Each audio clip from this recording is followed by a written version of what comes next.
Love Unfiltered.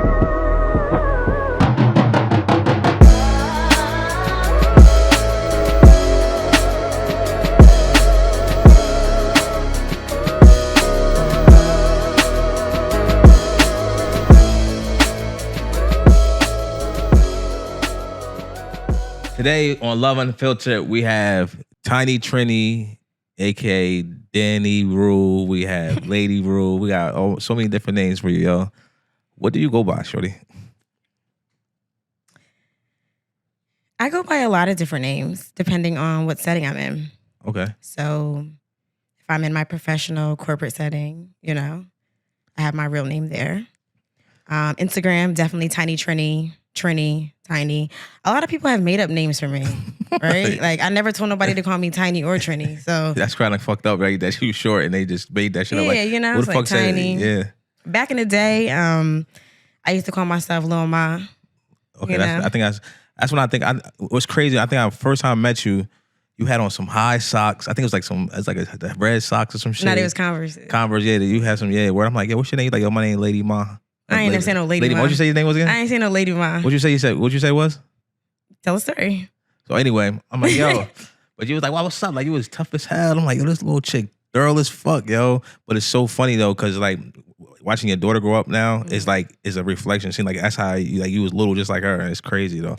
It's crazy because even when you say that, right, having a kid and having a kid young, I thought that I should separate anything that I was doing. Yeah. Whether it was when I was a kid, when I was a teenager, even as a parent, I kept the two very, very separate. Yeah. But organically, when I do see her at like parties or I see her energy is like just like mine. Yeah. So as much as I try to hide it from her, it's like it's already in her. So when you say that, I be cracking up because it's like our kids is like a split image of us. That's what it is. So it's like same with my daughter. I be like, yo, I be mad as fuck, but I be like, yo, this is me all over again. Yeah. But a female the good, version. bad, and ugly. Yeah, I hate it. So, Sure. how old was you when you first had your child? I was 18. 18? Okay. I was 17. So all right. So you're 18, your first daughter. How was it like? Like, was you like nervous? Like, because nobody really ready for being a parent. Mm-hmm. I mean, so how was it for you? I think that in the beginning, I was really, really, really nervous. Yeah. Scared. I come from a really strict Christian household. Okay. So I was like scared, to tell my mom, but she was super supportive. Yeah. So once having the support from my mom, it made it really easy. Yeah. And so for me, it wasn't a bad situation. Support from my family definitely helped me be the mother that I was. And again, like, what I do on the weekend without my kids is something different compared to how I am in front of my kids' face. So like, you was born and raised out of Lakewood, right? Mm-hmm. That's where you grew up your whole life. Mm-hmm. Okay, cool. So now, like I said, when I met you, like I said, let's backtrack when I first met you. So now, we used to be outside. So like your name was your name. If you wasn't outside, you know what I'm saying? You had to build your name up to be outside. So like, at that time, like if ain't nobody knew you, like how did somebody like start to know who you was? Like, you know what I'm saying? Like what really broke the barriers? Like, cause like a lot of people out my area, like I'm from Monmouth County, you from Ocean County. So it's like, it's a split between them two. So it's like, a lot of people my way started to like, yo, little ma. And I'm like, I've been to her, like, you know what I'm saying? So it's like, what made that like pop faster in Monmouth County, like coming out this way? Well, you hit the nail on it in reference to saying Monmouth and Ocean County. So Ocean County always got the stigma of being like country. Yeah. We couldn't dress. Like, yeah, that shit almost a little bit true, but I think some of us don't know how to dress though. So I think that I remember I used to have one of my best friends from Asbury, you feel me, when she came down to Lakewood. So I used to come out here with her because I felt like, it was stuff to do. It's different areas. So like, then niggas started thinking I grew up in Monmouth County. I'm like, nah, I'm really from Lakewood. Like, so you sort of come out here, you was like hanging out in Asbury? Yeah, I was hanging out in Asbury with my best friend, and I guess that, but you got to remember, we had MySpace. Yeah. We had Facebook. Yeah. And just being outside. Like, we was lit before all of this shit. Like, we was on the map before social media. That's a fact. You know what I'm saying? So it's like, I think I always had good energy too. Like, I was a pretty girl, but I always like was a home girl. You know, like I didn't care about, you know, makeup and doing all that. I dressed, don't get it fucked up. I don't think makeup was big back then, though. I don't think it was big, but back in the day, people used to be wearing heels in high school. Yeah, nah, Eating their chicken patties and stuff, and they milk with some heels on. Like some girls was going. I wasn't like that. Like I'll have on some jeans, some fire kicks, a wife beater, or a shirt. You know, like so. I always was comfortable being around the niggas, the females. Yeah, so you never trying to sugarcoat it. Yeah, like, but then also like I wasn't a mean girl. Yeah, you know, a lot of pretty girls be mean girls. Like. Stuck up as hell. Stuck up, you know? Like, I was cool. So I think that when you have great energy, no matter where you from or where you go, that shit gonna be fire. Niggas gonna fuck with you. Yeah. Females gonna fuck with you. Like, I was lit. I was dancing, having a good time. Like, I remember I was like, no, pause.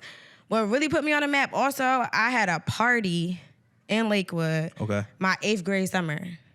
Niggas was taking a bus from Freehold to Lakewood. Niggas so your 8th grade birthday party or something? Nah, it was just before we went in high school. Feel me? Niggas still talk about that shit to this day. It was at your house? It was at my house, yeah. Shit was crazy? Yeah, it was like cops came, masonry. It was like epic, you know? Yeah. But that's when house parties was lit. And then, so you got to figure, I was like 14 at the time. Yeah. And in my basement, I created like a VIP room, you know? Like, I created a vibe. So I was big on experiences. I was big on vibes. I was big on energy. I was big on being different at a young age. Yeah. So like I said, niggas from Asbury was coming on the bus. Niggas from Freehold was coming down to Lakewood. So like, I think also like that was definitely had something to do with it.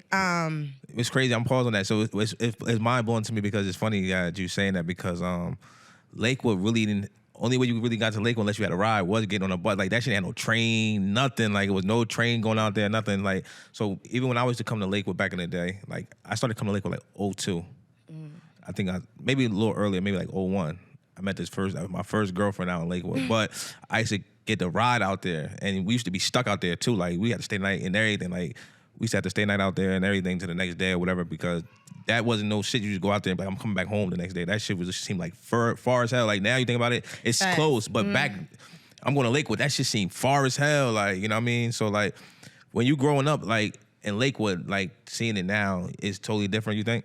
Yeah, but even with that, right, like, to your point, whether you come into Ocean County or you going to Monmouth County, Asbury specifically, like, you need a ride. Yeah, that's a fact. So, like, I remember one time, like, I asked my sister, like, no, I think I went to Asbury. I didn't even ask her. I just assumed she was going to bail me out. Yeah. You know what I'm trying to say? And I'm like, can you please come here? Like, no, I'm not getting you. No, I'm not getting you. Always doing some bullshit. Typical, you know, Tiny Trini shit or Lil Ma shit at that time, you know? And I think I wanted to go. I think Asbury was having, like, a talent show or some shit. You know what I'm trying to say? And I got stranded in Asbury. Yeah, the talent show, Asbury talent show should be crazy. Right. So I'm like, so when did you come up with this Lil Ma? Like, who gave that name? Like, what was that? Like, how did that get to you? Okay, so I know you're not supposed to give yourself a nickname. That's what they say. So I think this is embarrassing, but so you remember the movie back in the day, Silver Brand, and it was all locked up. Yeah. You know what I'm talking about? It's like the Brat. Oh yeah. And it was all locked up. You got bugs and shit in here. Damn. Her name was Lil Mama. Okay, I know what movie you're talking about. Yeah. You know what I'm talking about? It was like a prison song movie, right? Yeah. What you said the movie's called? Silver Brand. That shit is not called that. Oh my set. It's should go Silver. That shit called Carmen, I think. No, that's what the Beyonce. It's called Silver Brand. I'm trying to tell you. I know what movie you're talking Lisa about. Ray in it. Feel me? She was fucking with that. Yeah. That shit not called Silver Brand. Let's bet $100 right now, That shit is not called that shit. Yo, I know exactly what you're talking about. She was fucking with the warden. I want my money after this little segment. The warden was fucking with. We gonna Google it. That shit is not called Silver. Anyway, it's called Silver Brand. Her name was Lil Mama. I'm like, do you want a nickname? You know what I'm trying to say? I don't think I said I want a nickname. Like, and then like Lil Mama, that's what it was at first. Lil Ma. And then I was like, man, I got Lil Mama, man. I'm little, you know? Yeah. So Ari, so now, like I said, at that time, when I used to navigate through Ocean County, I'm gonna keep it tall with you. I might have been the first nigga from Monmouth County. Maybe not, but I'm almost certain that I might have been the first nigga touching the ground out there. A lot of niggas with big ass earrings. Niggas wasn't coming to Lakewood. Like a lot of niggas wasn't coming to Lakewood. Niggas just be scared as hell to come to Lakewood. You think so? Facts, because at that time, Lakewood was dangerous as hell. Like, gang banging was at its all-time high. Like, so if you ain't really know nobody, you wasn't coming out there. You wasn't going to fucking Lake. Like, what would you even go to Lakewood? You feel me? True. And a lot of females that was from Lakewood was fucking with the gang members. Like, they all had gang member names. Like, the chick was named after their big homie, whatever. It was cool to be like... Yeah, hell yeah. Y'all, like, Lakewood niggas made it cool for females to push that blood shit. Like, I'm telling you. So, like, when we used to go to the parties and shit, like, the blood niggas, they used to be shooting. Like, it used to be crazy. Like, yo, these niggas is retarded out here. Like, it's crazy because every party ended with like a shooting. We yeah, like shit. what? Like, I'm talking about. We really like. Yeah, we could have died. Yeah, nah. I can literally say like Lakewood parties was the dangerous parties I ever been to because niggas was crazy. Like, even like going to like Bamboo and shit, like even that Seaside, but even there, like niggas would just be doing dumb shit there. You be like, damn, nigga, y'all be wilding out here. Like, they don't do that shit in Monmouth County, like at parties anyway. Like, niggas is really retarded out there. Like, niggas just don't give a fuck. But I'm saying that to say that female wise, so you had this nickname and you ran with it. When did, like, what started changing? Because like I said, as the years, this shit just went from Lil Ma.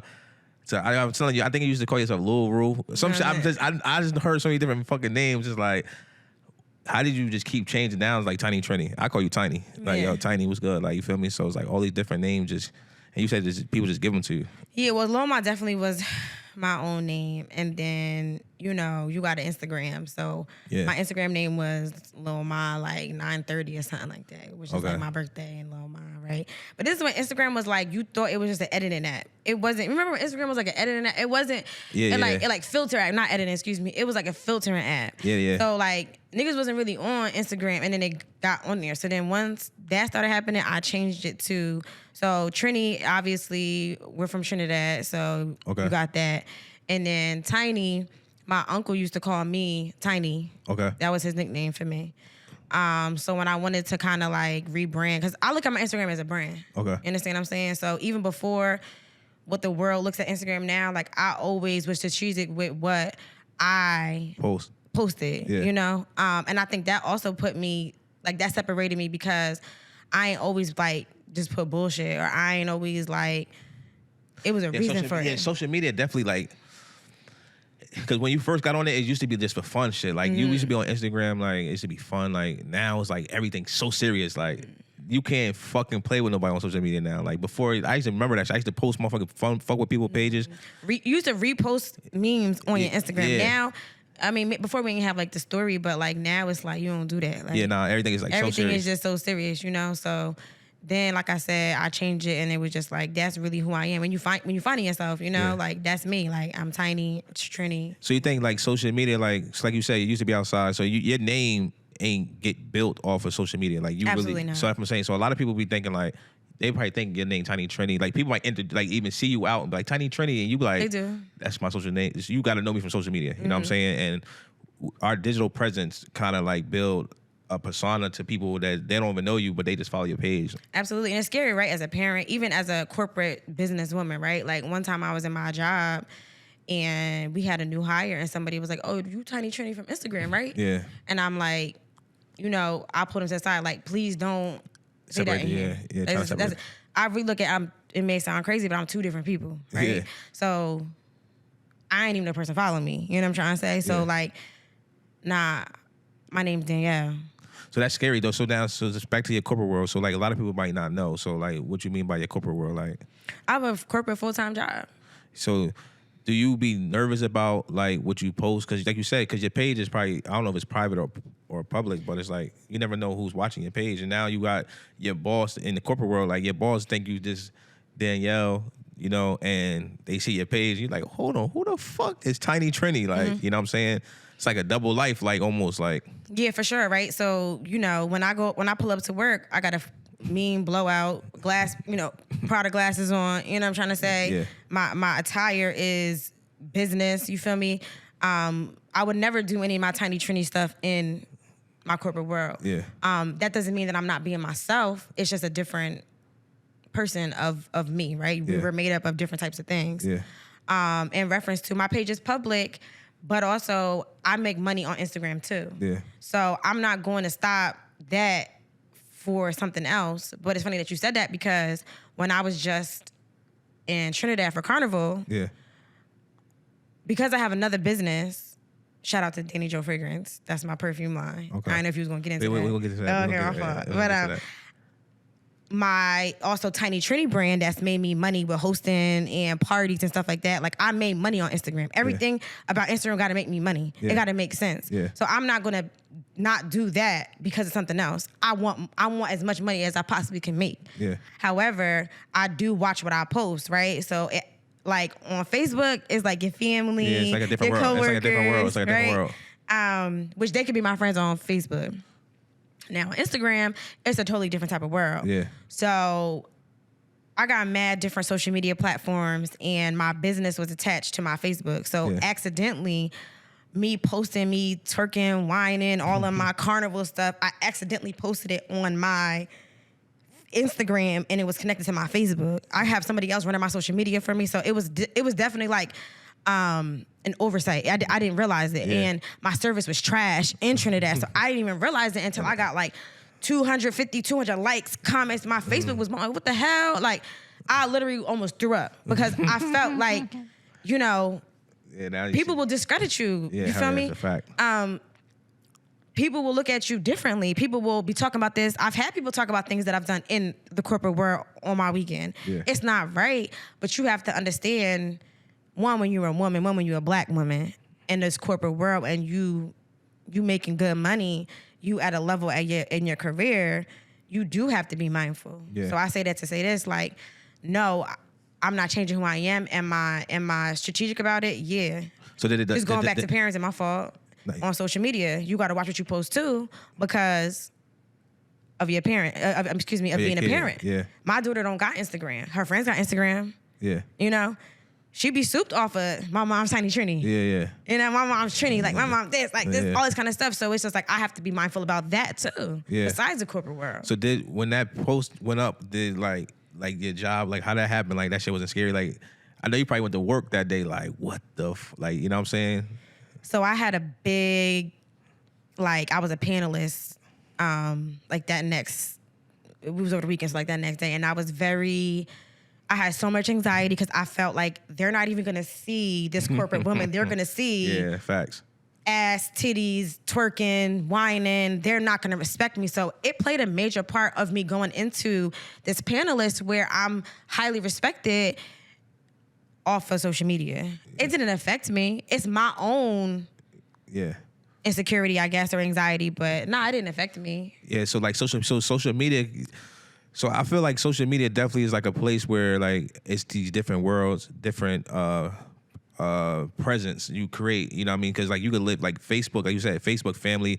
You probably a little quote, yeah, my daughter, whatever. Then you go to Instagram, there's a whole like a club. Like, you feel me? Like, this is the club. Like, is no holds barred. You might, whatever, because you're not really thinking. Because I don't think my mom, you know what I mean? It's not seem like it's so fast. You don't think older people be on it like that. But you never know. We have 4,000, 5,000, 6,000 followers, but you get 500 likes. Where the fuck the rest of the 4,500 people at? That's watching. You like, damn, I got this many followers, but I'm getting this many. Like, that shit ain't making sense. Now you gotta think like, damn, who's really watching me? Like, absolutely. And it's scary because now it's fake pages. It's fake pages. Then not only just that, now you post your perfume or whatever you're doing, right, on your page, but then you go out to the real world and someone say, congratulations on your perfume, and you like. Cause we cipher through our fucking likes and shit. Like, you feel me? You be like, this motherfucker follow me? I didn't even know. Like, you know what I'm saying? So that's scary. Like, people be really watching your life. And it's like, you don't really know what's the meaning behind it. It's like we put ourselves out there and we vulnerable as hell because something could be watching us to do harm and we don't even know it. Like, there's been plenty of times I've been out and people will ask me about trips, my children. that shit's crazy. They ask me about, to your point, businesses. They ask me about a lot of things, and I don't know who they are. But again, going back to my roots, I'm a nice person. Yeah, I have good energy. I appreciate it. Like, I'd be grateful, like that people are engaged in, because that makes you money. That sells your product. That does all these things. So it's like it has its pros and cons too, right? So I've had people ask me about stuff, and I'm just like, wow, like. Or say hi to me and stuff, and I'm not even like Beyonce nobody, you know? It kind of give you that start, like you feel like, damn, you know, like I ain't even a celebrity, but it gives you that celebrity feel because it's like people really like, you know, you never think that people were honored by the things you do, like, you know. That's a valid point because I used to run with certain people, or I would go somewhere and people were like, "What you doing here?" And I'm like, "Why can't I be here?" Like, you know, the level that people put you at, and you don't think of yourself as not that you think less than yourself, and not that you don't know who you are. Yeah. But I'm a regular person. Yeah. I'm human, just like you. We bleed the same. I've been with people who have more followers than me. I've been around people in the industry, and I treat people the same, regardless of what's going on. Yeah. But there's some people who don't treat people the same, and I'm confused. Like, why you being this person friend? And I'm like, well, why not? Like, why you go here? Well, why not? Like, yeah, because you know people put stigmas on certain things. You feel me? And money kind of changed the dynamics of a lot of things too. Because some people get money, right? So just think of a person that got a lot of money, and more money than both of us, right? But their character is broke inside, and then we rich as fuck and don't have a lot of money. So it's like our character is rich. You feel me? So people don't be knowing like your character could be poor as fuck, and just because you got a lot of money doesn't make you better, like, you know. And I think that's where a lot of people fail in life. You know what I mean? People think money motivates like the situation more. I think money and power, right? And power isn't always a bad thing. Power is not. I think my favorite book is 48 Laws of Power. I resigned to that. I would go back to that book all the time when I conversate, because I feel like if you don't have power, you kind of weak. If you don't got power, power goes with anything. Like for you to do anything, you need power. Like to lift something, you need power. It comes with strength. It's like inside of power is a lot of shit with it. You know what I'm saying? So if you're not even trying to get any type of power, you gonna fail. Like I will want power over a lot of things. You know. So, but it's also what you do with your power too. Yeah, you gotta basically you gotta balance it. So like for instance, like you might use your power to, like you said, social media is a platform to gain. Some people use social media to for all the negative reasons. You like, yo, what the fuck you know you can get rich. Like we watch people like you seen it myself. It's me and you seen it together. Like how people started from social media and now these motherfuckers on a level crazy, and they used it for the right reasons. There's people that's using it for the wrong reasons, and they be like, yo, social media. Nah, you're using the platform for the wrong reasons. Like, all right, so let's backtrack. So. You grew up with, you got brothers and sisters. Any sisters and brothers? I have one sister. That's it. Okay. So how was it like growing up just like in the early 90s? Let's just say 90s. How old are you? You never asked a woman how old she is. All right, well, when you was growing up, how was it growing up? How was it growing up though? Like. Well, if you ask me, it's definitely different from what my sister would say. Yeah. I thought we was rich. Why though? Why we thought you was rich? Because like, we lived in a house. Okay. My mom always had a nice car. I always had everything. Like I always had nice sneakers. I had nice clothes. Like we were going on trips. You know. I had a monthly phone. Like, you know, stuff that is like if you tell your kids now. Yeah. Like what? Like I had everything. Yeah. So growing up, so you lived in a household, like, so it was two parents in the household. I lived in a one-parent household with my mom. So how was that? Like, so you didn't grow up with your father? No. So how did that affect you though, you think? I feel like all my life I felt as though it didn't affect me at all. Not at all? Right. This is me telling myself that. Okay. Because it didn't. I felt like my mom made it her business to make me not feel like I lived in a one-parent household. Yeah. However, when I get older, or as I've gotten older, I should say, I realized that it possibly may affect relationships. I feel like my level of expectation from a man or a relationship may be not realistic because I created a person and what I want from bits and pieces of different things that I've seen.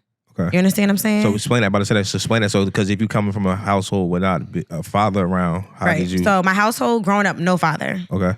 So I seen my mom work, and she worked for what she wanted, and she took pride in having a home, right? So she was like, I don't want y'all being in an apartment. Y'all about to live in a big house, big yard. Like, I don't want my kids in an apartment, right? Like I said, from a materialistic point of view, I had everything. Yeah. But my mom was never home. So my sister raised me, right? So now I don't know what it's like to depend on a man or what a man is supposed to do in a household because he wasn't present. Yeah. So it's a gift and a curse because sometimes in my relationships, I may come off more masculine because I see my mom handle it all.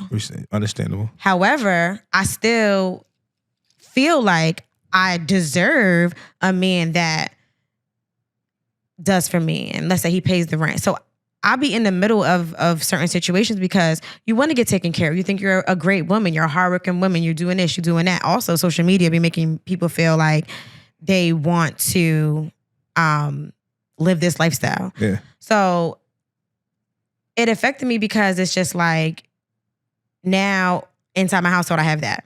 So now we grew up in church heavy. So I've seen my godparents who were 2-parent households. Okay. Right. And they had money and he did everything. Right.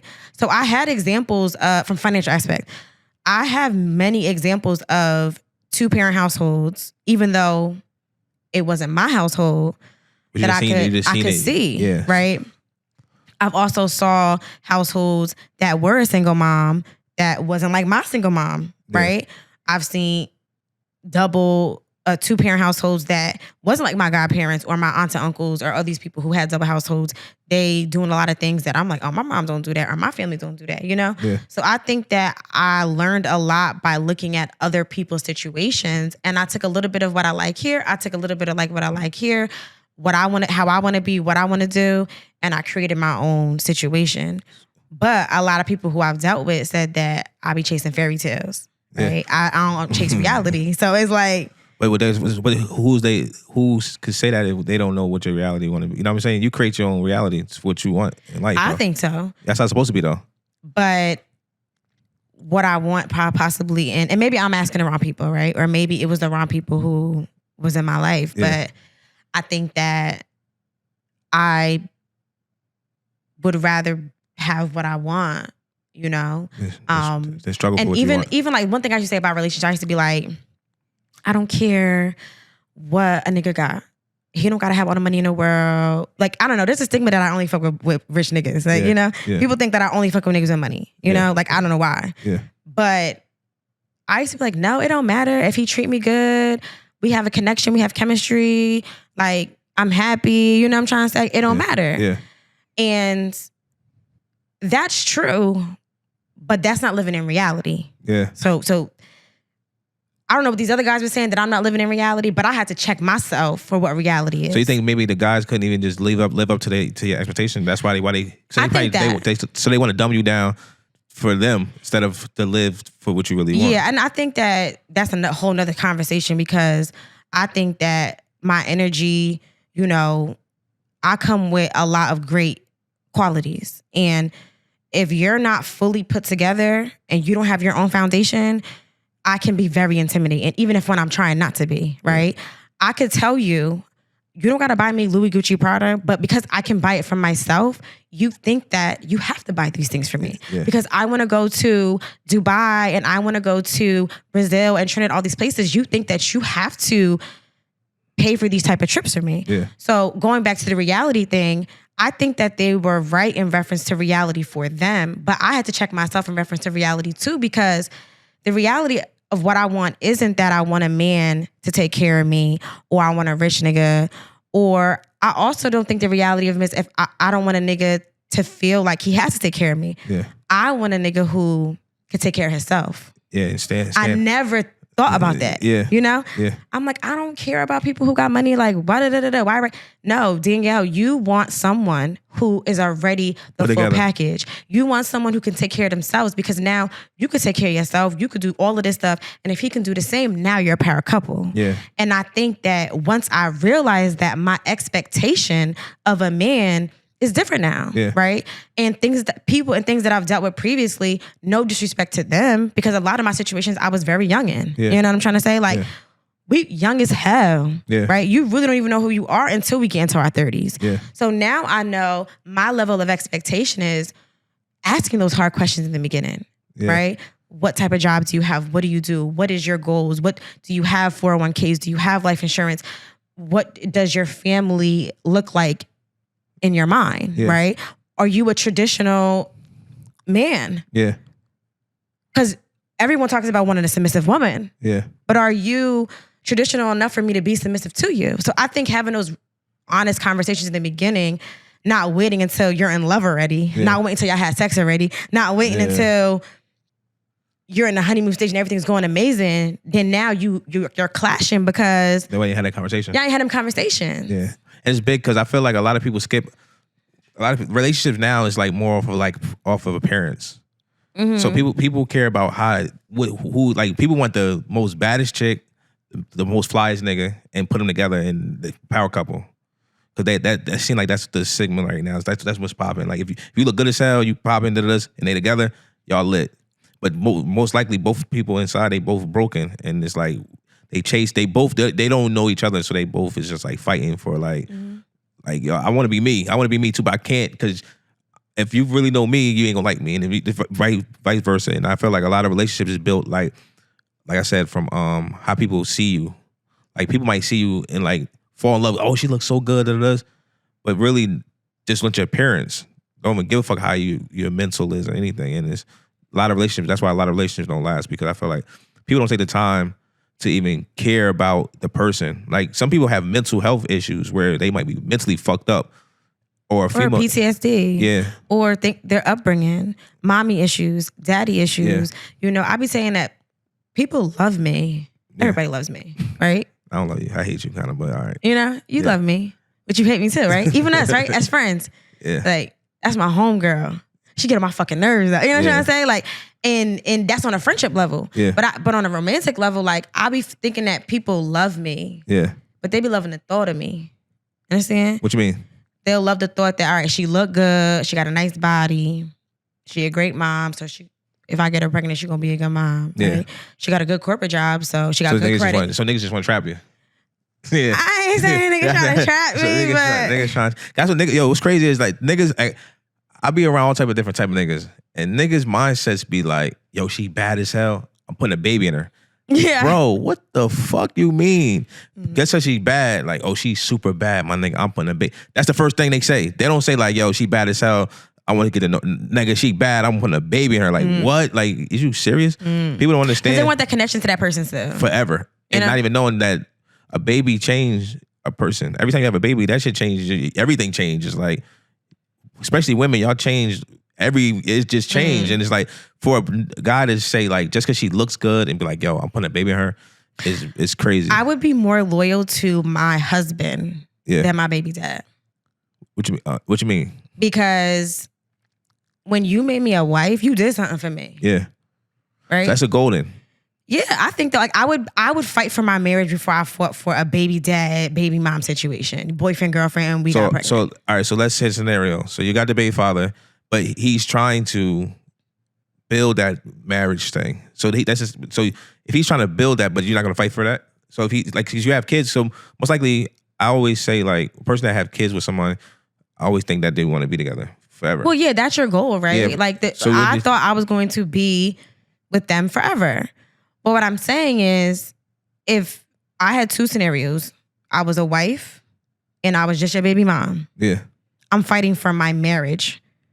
Yeah, I'm saying, but if y'all together, you got the kids together, it's your baby father, and y'all just going through whatever, but he's trying to make you his wife. You still gonna fight for it, or you like it's not working though? But it's really not working though. But he's trying to get to the level to make you his wife. It would have to be what your definition, not you, but that person's definition of trying. Yeah. You know what I'm trying to say? Yeah. Like, you trying and you still cheating on me. You trying and you still doing bullshit. That's not trying. All I'm saying is though, like, being a baby mom is not a title that's worth fighting for. Being your wife. Makes sense. You making me a wife to me is something that I'm going to fight for harder than my baby father. Like, I get what you're saying. I'm going to leave my baby father. If you're not doing right, I'm leaving my baby father before I'll leave my husband. I get what you're saying. Straight up. Makes sense. Because you made me your wife now. Yeah. So to death do us part. Yeah. Makes sense. I get what you're saying now. You know, like. I get what you're saying. So you baby mom me. Okay, what is that for me? Even baby mom, just say this girlfriend. Because a lot of okay, you're right. You girlfriend me. You're about to say a lot of guys think that it's my girlfriend. Like no, like make her your. I'll be like, why he haven't made his? You know what I'm saying? Like why you ain't converting her over, bro? Like you still having babies with her? You still living with her? You still doing her stuff? Like yeah, that don't make sense to me. I don't ever understood that. Like people, I don't understand why females will hold on to that too. Like you said, like. Females is okay to just be a girlfriend for the rest of her fucking life. Like, are you serious? Like, I thought the goal was to be. But some people don't care to be married, so I don't think that's. Because you know why they don't care to be married. Reason I feel like people care not to be married because I feel like they did so much bullshit. They don't want that shit. Like meaning as they just been doing so much bullshit. They just like, nah, I don't fuck that. Because they know. Because you know when you do bullshit, you kind of see the bullshit. So you're like, nah, I don't want to be part of that shit because I've been doing the bullshit. So to have that mindset is like, I don't want to be married. Because that's not a goal. The goal, that's what we live for. Like it seems like that's the goal. Like I want to be married, have a big family and everything. So if you don't want that, it's like, why wouldn't you? And the person theory would be most likely, oh, niggas cheat or female, whatever. They doing that. If you're not doing that, you will want the positive of it. You wouldn't want the negative. You wouldn't think of it, the negative side of it. So that's how I see it. I'm just trying to say, like, a marriage is a contract. Oh, contract. Okay. Right? So, for example, why they have prenups? Right? You got a prenup because if this goes left, I don't want you to take all my money. Yeah. But you got to hold on, pause. I ain't cut you off. So I feel like even on that sense, right? When they say with anything you do in life, you gotta. They say know who you're dealing with. That's with anything, marriage, business, anything. So if I'm getting married with somebody, I already know who this person is. So you should know who you're dealing with because if you already have a doubt in your mind that this person if you might blow up and this person want money from you, that means you shouldn't have been married to that person anyway. Because I feel like people have hidden motives. You feel me? People know what the fuck they getting into. You know what I mean? And some should be genuine and some motherfuckers is looking for the come up. You feel me? And that's why I say know who you're dealing with because you're not marrying to somebody and thinking about like a prenup. I never did that. I didn't think, oh, I signed. I'm like, what is that? I don't even know what the fuck that is. You know what I'm saying? That's not something I thought about because I know who I'm dealing with. I know if I'm up or down, this person going to still be the same. It's not going to change. Money not going to change the situation.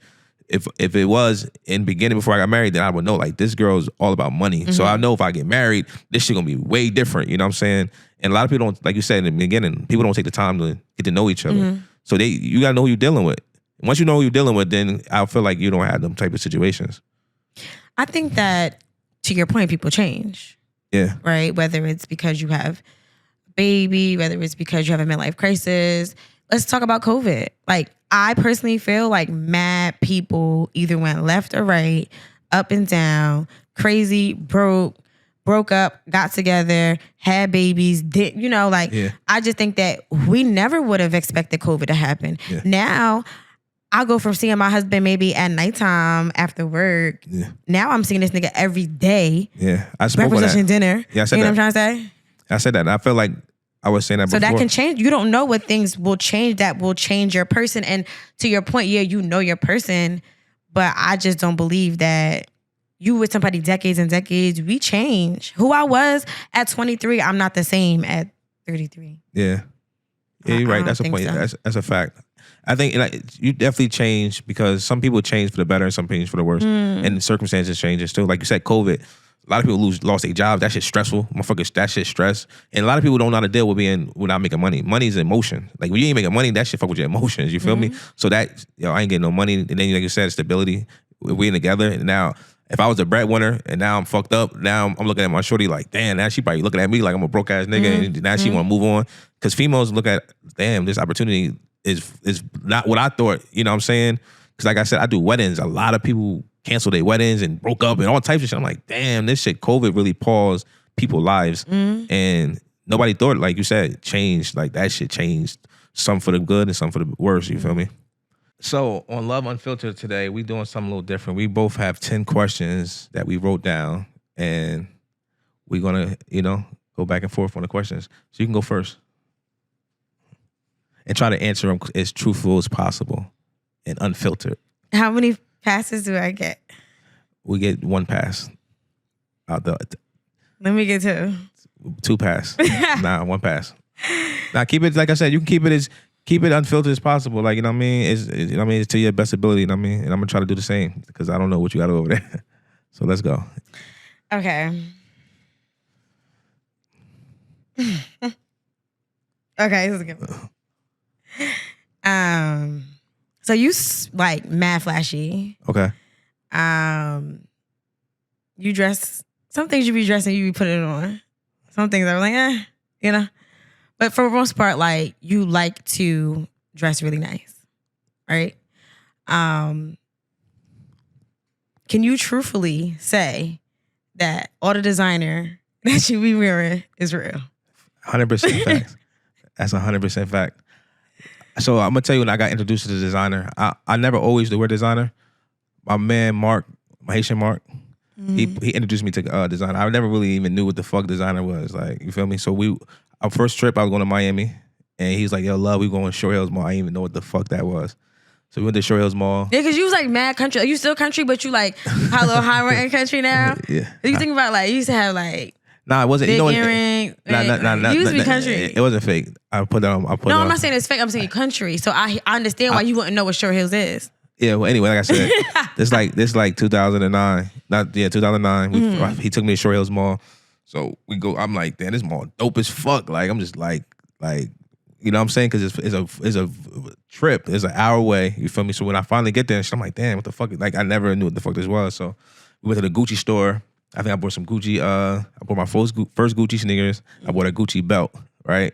So all I had, you was I was lit. So that kind of like, because you know what it was? Honestly, it was like more or less like the levels. You feel me? Like I felt like I used to wear Jordans and whatever was lit at the time, but I felt like Gucci, them shits was like, I paid like $600 for them shits, and my belt was like $400, like $430, I think it was. Like, no. So now I'm like, damn, I got a $430 belt on. I'm showing that shit. We used to keep our shirt tucked to see the belt.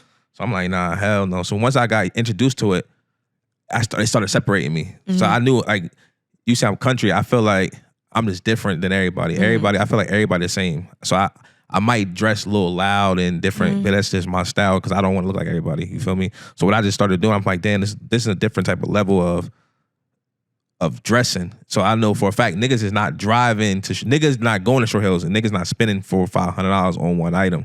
So like I said, when I started stacking my paper, I used to just go to the mall, Short Hills, but Giuseppe's. At the time, Giuseppe's was lit.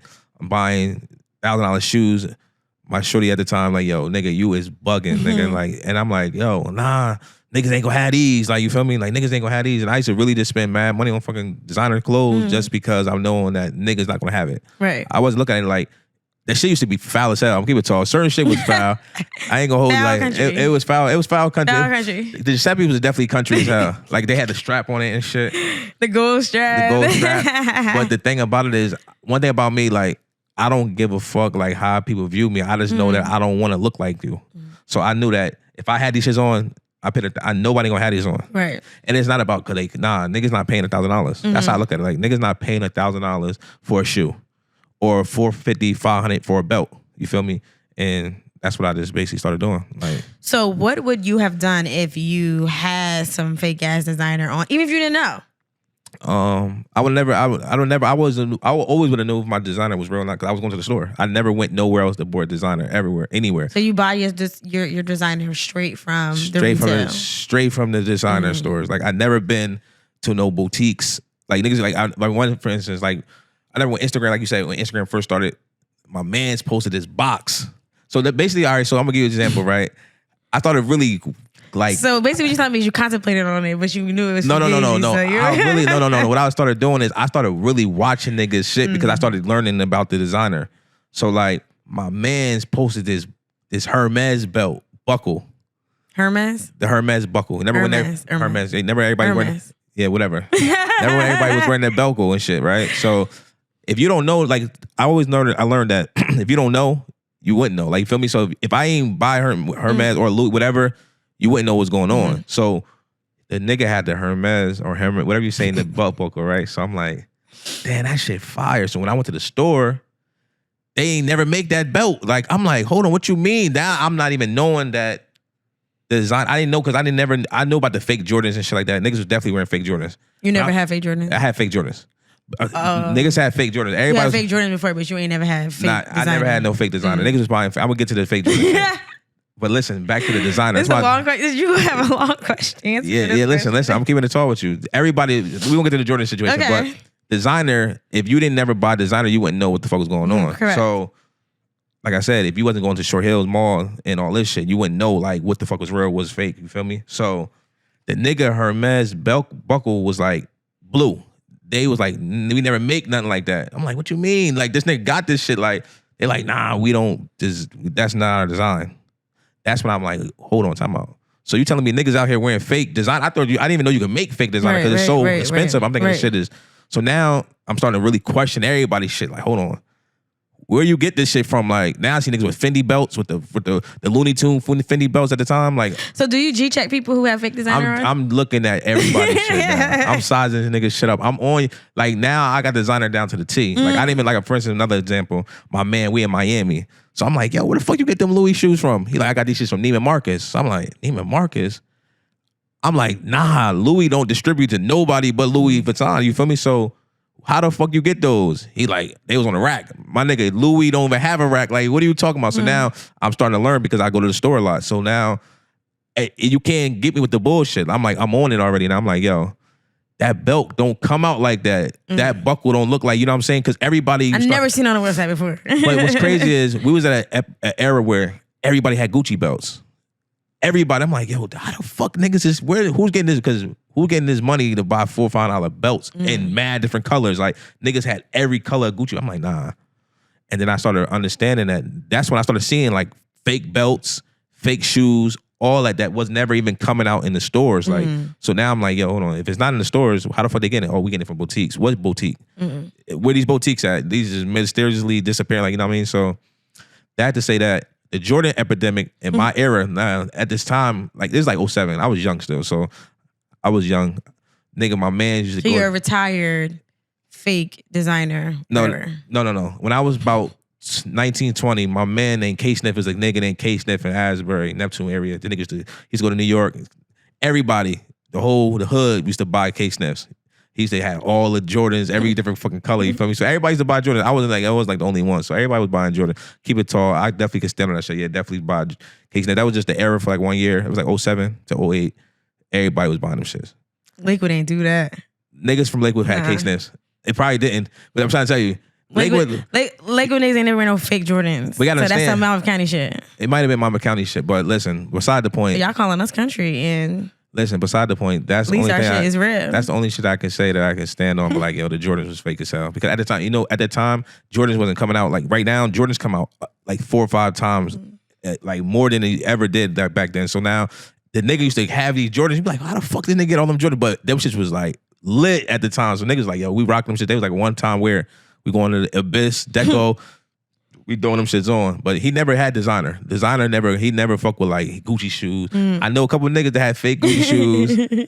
We're going to go that route, but I knew a lot of niggas that had fake shoes. A lot of niggas had fake Gucci. Gucci was a brand that got fucking duplicate fast, other than other brands. You know what I mean? Gucci was big. That was a real question, yo. I fucking hate you, yo. All right, tell me a time. But you had a good answer though. Yeah, I mean, I kept it real.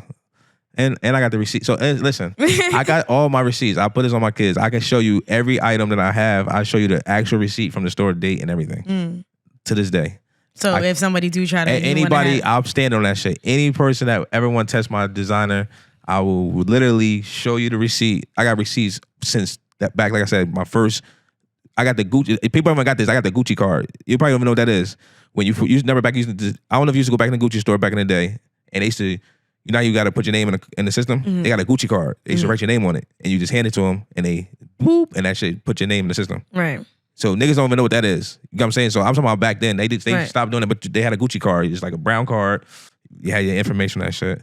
People that shop would know what I'm talking about. Right. But anyway, tell me a time you felt your reputation was ever tested.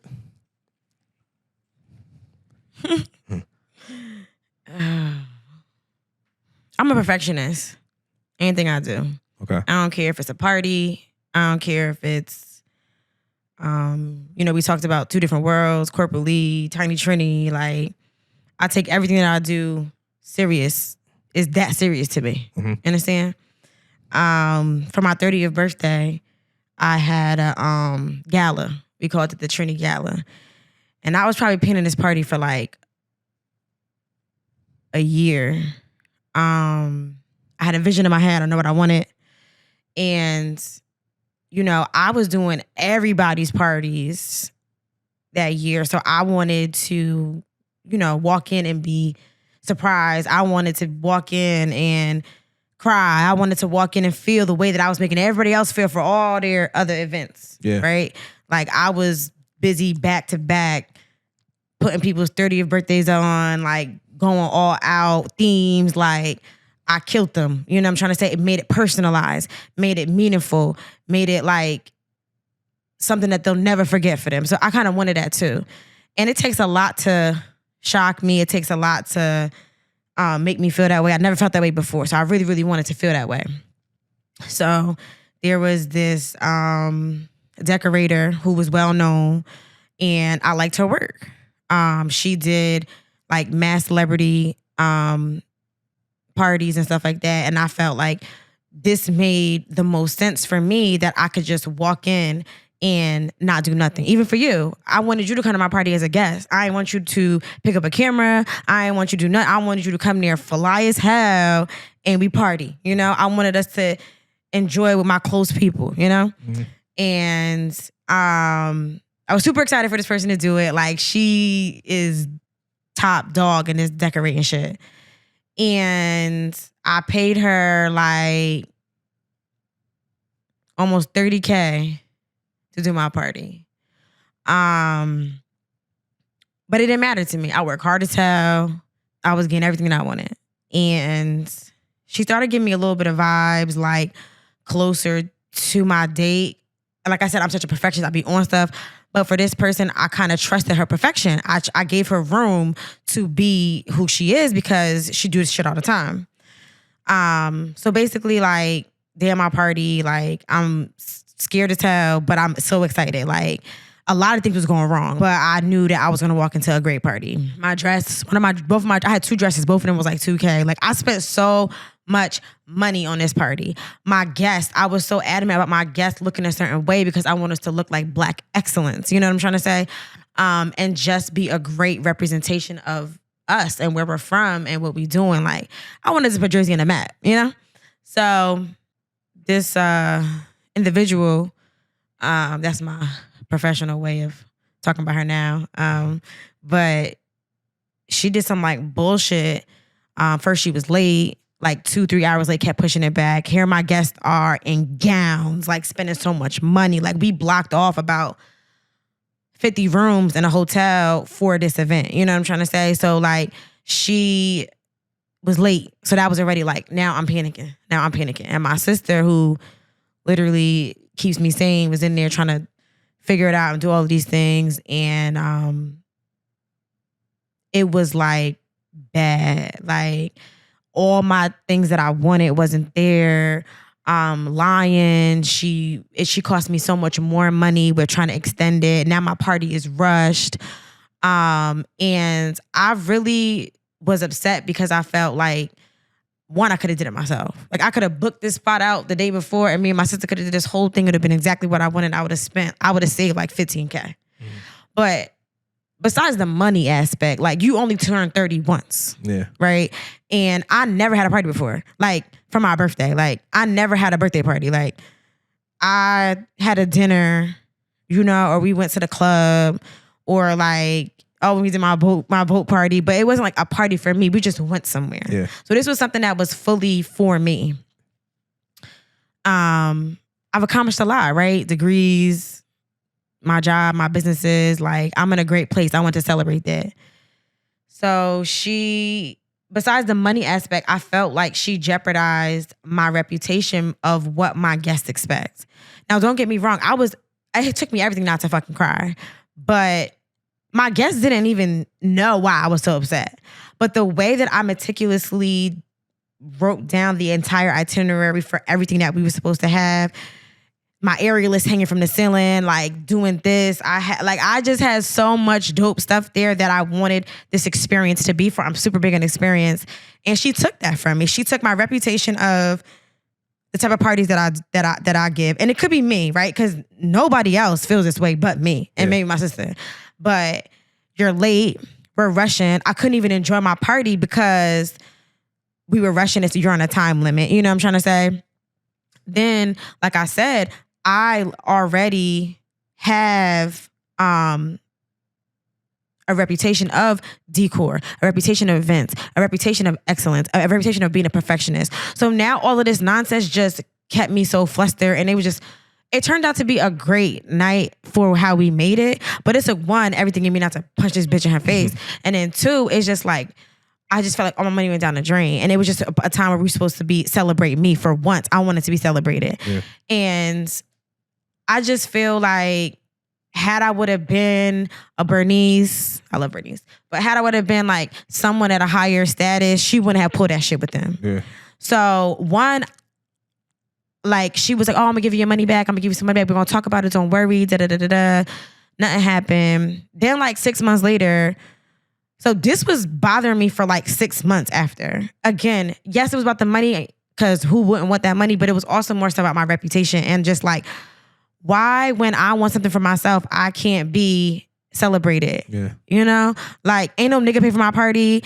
Ain't no mom pay for ain't no dad pay for I pay for that party. You know what I'm trying to say? So it's not even like someone gifted to me and I didn't put my heart, and I work hard. Yeah. So like 6 months later, I still on it, and somebody who came to my party sent me a video of something that she did to the same thing that she did to a girl. She actually did worse to the other girl. And she made a whole status, and all of her feelings were my feelings. And I finally felt like, damn, I'm not the only one she scammed. I'm not the only one who she did that to. I felt so stupid.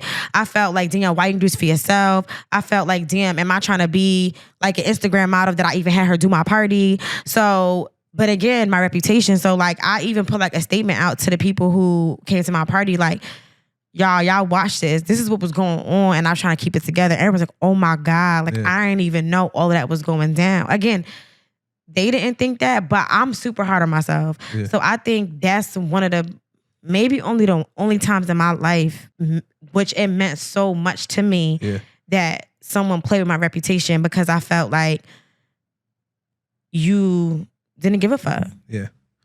You know, I was like, you really played with me. But your party was dope though. So that's why. So definitely, I see how you felt and see how you see that your reputation, because people looking at it like coming like, this is Trini party, and you wanted to be a certain way that you know that it's supposed to be, and it didn't turn out to be. But even though like, we chopped it up and shit, but I still think it was a dope event. That shit was fire. Thank you. It was like people was running around like guests in gowns and suits because they know how hard I go for my people. Yeah. They know how hard I work hard. I think I won best dress that night. Shut up. People with boxes. Yeah. Like it was just tables, no tablecloths, like a light knot on that said 30. Like it was just everything. I had an ice sculpture that said Trini with the money sign, like that. Like all my visions, like I had everything that I wanted was not there. Some stuff was there, but it was just like put together, and it was just some bullshit. And that's not what I give to my clients. So I damn sure wasn't going to be having that for myself. Yeah. I should have had the top notch type of thing because I pay like I weigh. Yeah. You understand what I'm saying? Yeah. So it's just like, I appreciate it. And when I look back sometimes, like even all my pictures is ugly because I'm mad as hell. Yeah. Right? All my, I don't even have pictures in my second dress because I'm rushing.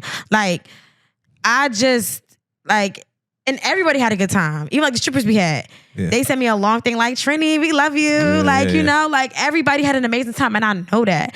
But it's my own feelings and stuff like that. So what's your favorite project or creative piece that you've put out from Pure Shots? I think the dopest shit I ever did was doing Cold Summer. What's Cold Summer? That's my web series. So Cold Summer was like something I just I've been sitting and thinking like, yo, I want to do a movie. I've been seeing people do shit. I'm like, yo, I can do this shit. I'm dope as fuck. Like, let me just try this shit out. And I was like, I kind of got nervous. Like, I'm like, I ain't gonna do it. And I'm like, nah. I'm a person like just like how you is. Like, if I ain't gonna do that shit, I ain't doing it. Like, so when I finally got the confidence up and my mindset correct and all that, I'm like, you know what? I'm gonna see who really fuck with me. So I kind of put out a casting call. And I'm like, yo, I'm about to shoot a movie. And whoever want to fuck with it come out at Hula Hands. It was like a certain time. And mad people came out. I'm like, whoa, shit, niggas really want to shoot my shit. You know what I'm saying? So long story short, everybody came out and shit. I'm like, damn, it's dope. So I'm like, I just got married too. I just got married and I put I'm just getting married. Let me start. So I just get married in August, and I'm like September 1st putting out an ad about fucking shooting. I'm in the honeymoon stage. I'm trying to, so like I'm not even worried about like marriage. I'm thinking about like the next goal. Like, you feel me? And I kind of feel to think back. It's like I kind of hit the ground running because, like I said, I just got finished getting married, and it's like I didn't even really pertain to the, the marriage life. I just went straight to like get to the, I'm trying to get this show shot. I shot that shit for like a whole. I started shooting like I said, I started shooting October of like 2017, and I hit the ground running with that shit. I didn't think that shit was gonna be that dope. I think like this shit regular. Like, you know what I'm saying? I put out the first episode on Thanksgiving. Everybody loved that shit. It was like 20,000 views in fucking one day. I'm like, God damn, niggas really fuck with that shit. So like that shit boosts me. Like, so I just started filming that shit every day. You was there, and then we got popped the motherfucking shit, Ace of Spades bottle. And I was like, yo, that shit only gonna do 5,000. Remember? And he was like, yo, that shit did, I think, like 10 in the first night. I'm like, damn, that shit lit. So that shit just gave me motivation just to keep going. And I finished that shit. I was dropping an episode every week. I was shooting that shit every week, nonstop, filming every week. I was just like hitting the ground running, not sleeping, dropping episodes. There's editing. I'm doing that shit all by myself, shooting it, editing it, doing everything. And I just put so much, and that's what made me realize that in life, that anything you put mad time and work into, you're going to have good like outcome. And once I finished like the first 5 episodes, I put it in the web series not awards, what's called a film festival, and I won best director and best visuals. I'm like, yo, how the fuck am I going to New York beating niggas that's been doing this shit for years? Like, you feel me? And that just motivated me. So like, now I'm like, yo, I'm shooting movies now. Fuck that. This shit, I can do it. So now I'm just like, Cold Summer was like my opening project to my success. Like, and it opened so many fucking different doors because little do I know, I think that shit was, as I look back, I'm like, that shit trash, but it's dope. But people are like, yo, my nigga, you created a fucking 8-episode series with fucking 50 different people. And like, I directed them all, like, to do what I want them to do. And for you to do that that's some shit that I'm in school now, and my directors and my teachers be like, how the fuck did you do that without no background? They don't believe me. Like, nah, you ain't do that. I'm like, all by myself. So I think that's like one of the dopest things I've ever done. Oh, it's when you pop my truck tire, right? Yeah, that was crazy. Yeah. So speaking of that, so luck, right? So we're shooting the last episode. We're doing a raid scene. So I'm like, yo, we about to, listen, come down the street and skirt right in front of the store and shit. Hop out. Niggas like, all right, bet. Right? So I'm like, action. So I hear these you niggas. You love saying action. Yeah, I hear these niggas, because I'm talking to these niggas from the phone. These niggas talking about, jump the curb, jump the curb. So I'm like, don't jump the curb. Like, you feel me? They like jump. They in the car contemplating. They are debating to jump the curb. Yo, so they driving. They hit the curb. Your tire literally immediately pop. I never even knew car tires pop. That shit was like a balloon. That just like, whoosh. And then, go ahead, finish your story. I was like, what's how the story? Go ahead. So then that shit just popped. I'm like, what the? So now I got to get this scene shot. So I was like, fuck it. Let's get this shit shot. We kept the cameras rolling. And then after that shit was over, I'm like, yo, bro, why the fuck you jumped the curb? He like, yo, they told me to jump the curbs.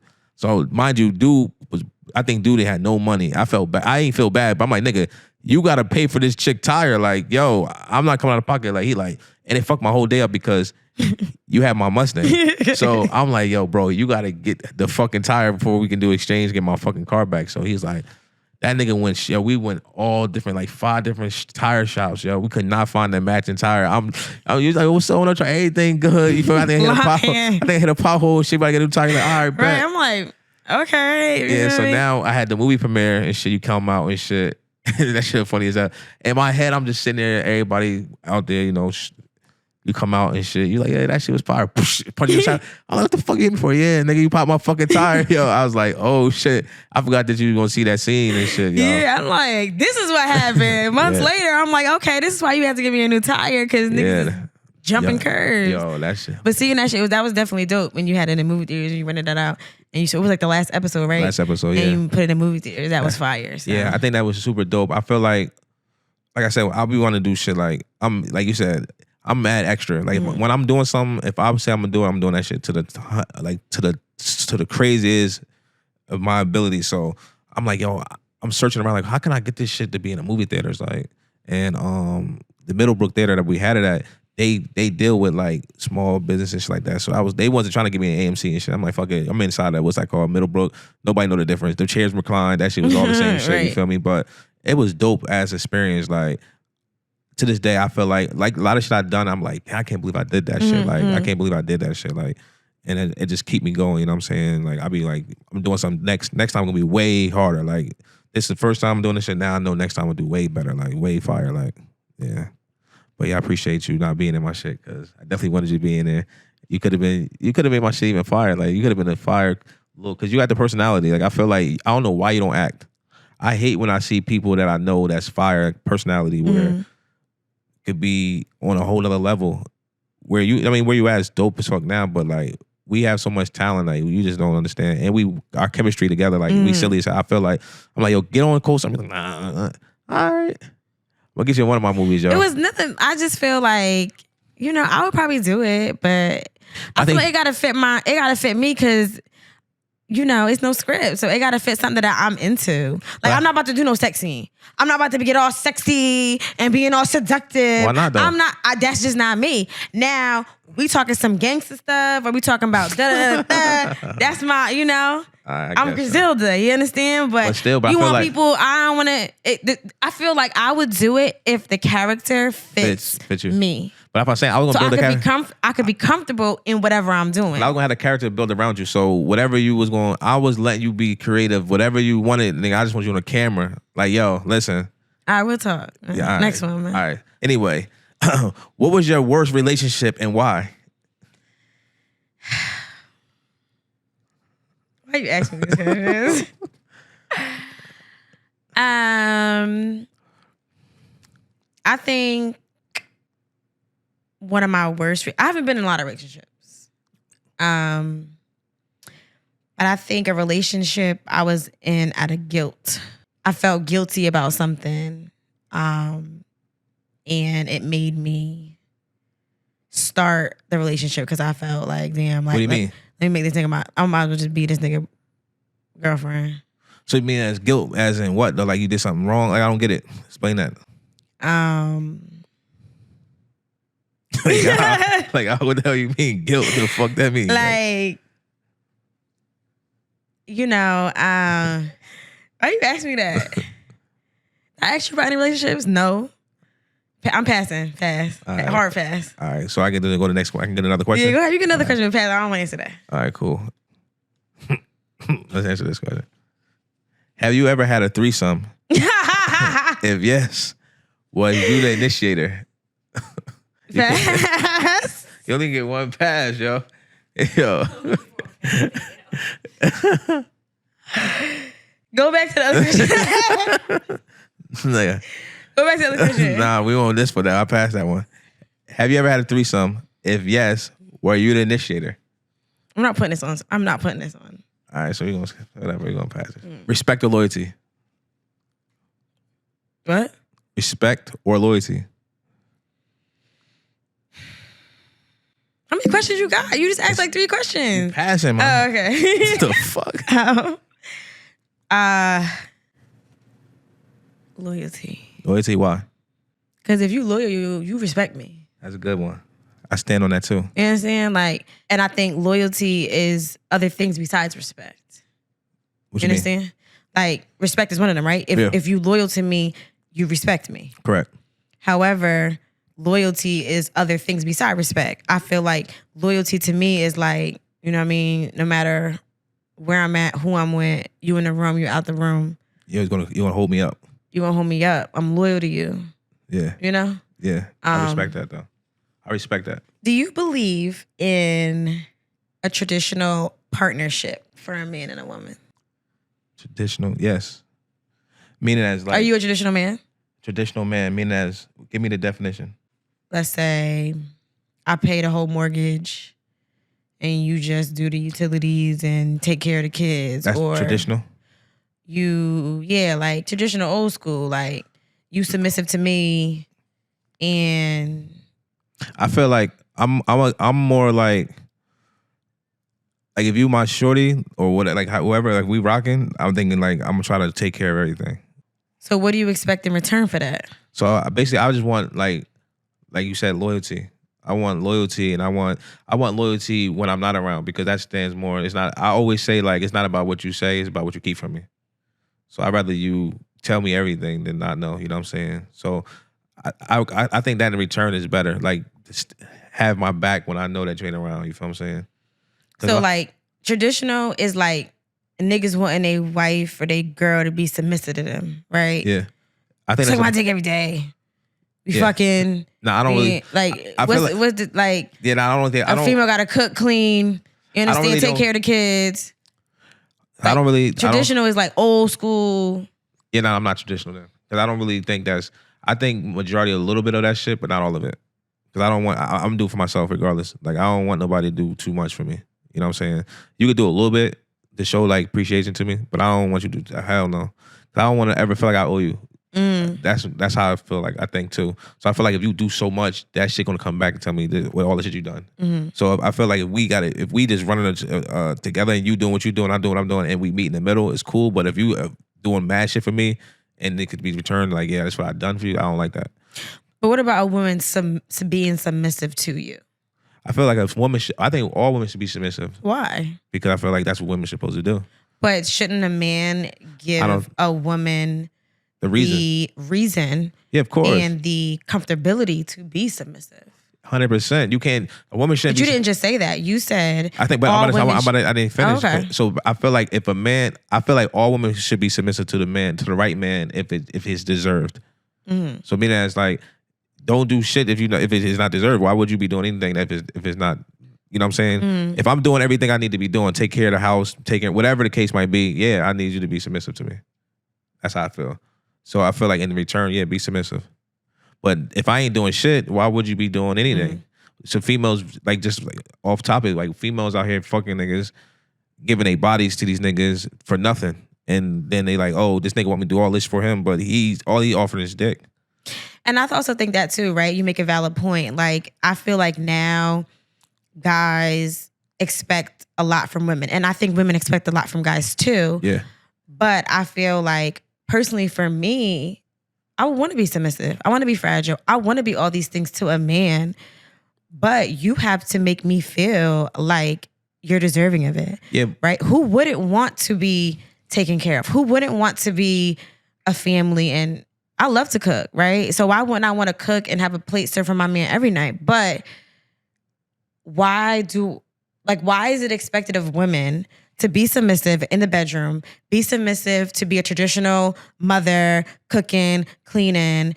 But what is this man doing for me that I should be doing all that kind of stuff? And I think that nowadays it's always people coming at females for not being the submissive or the traditional wife.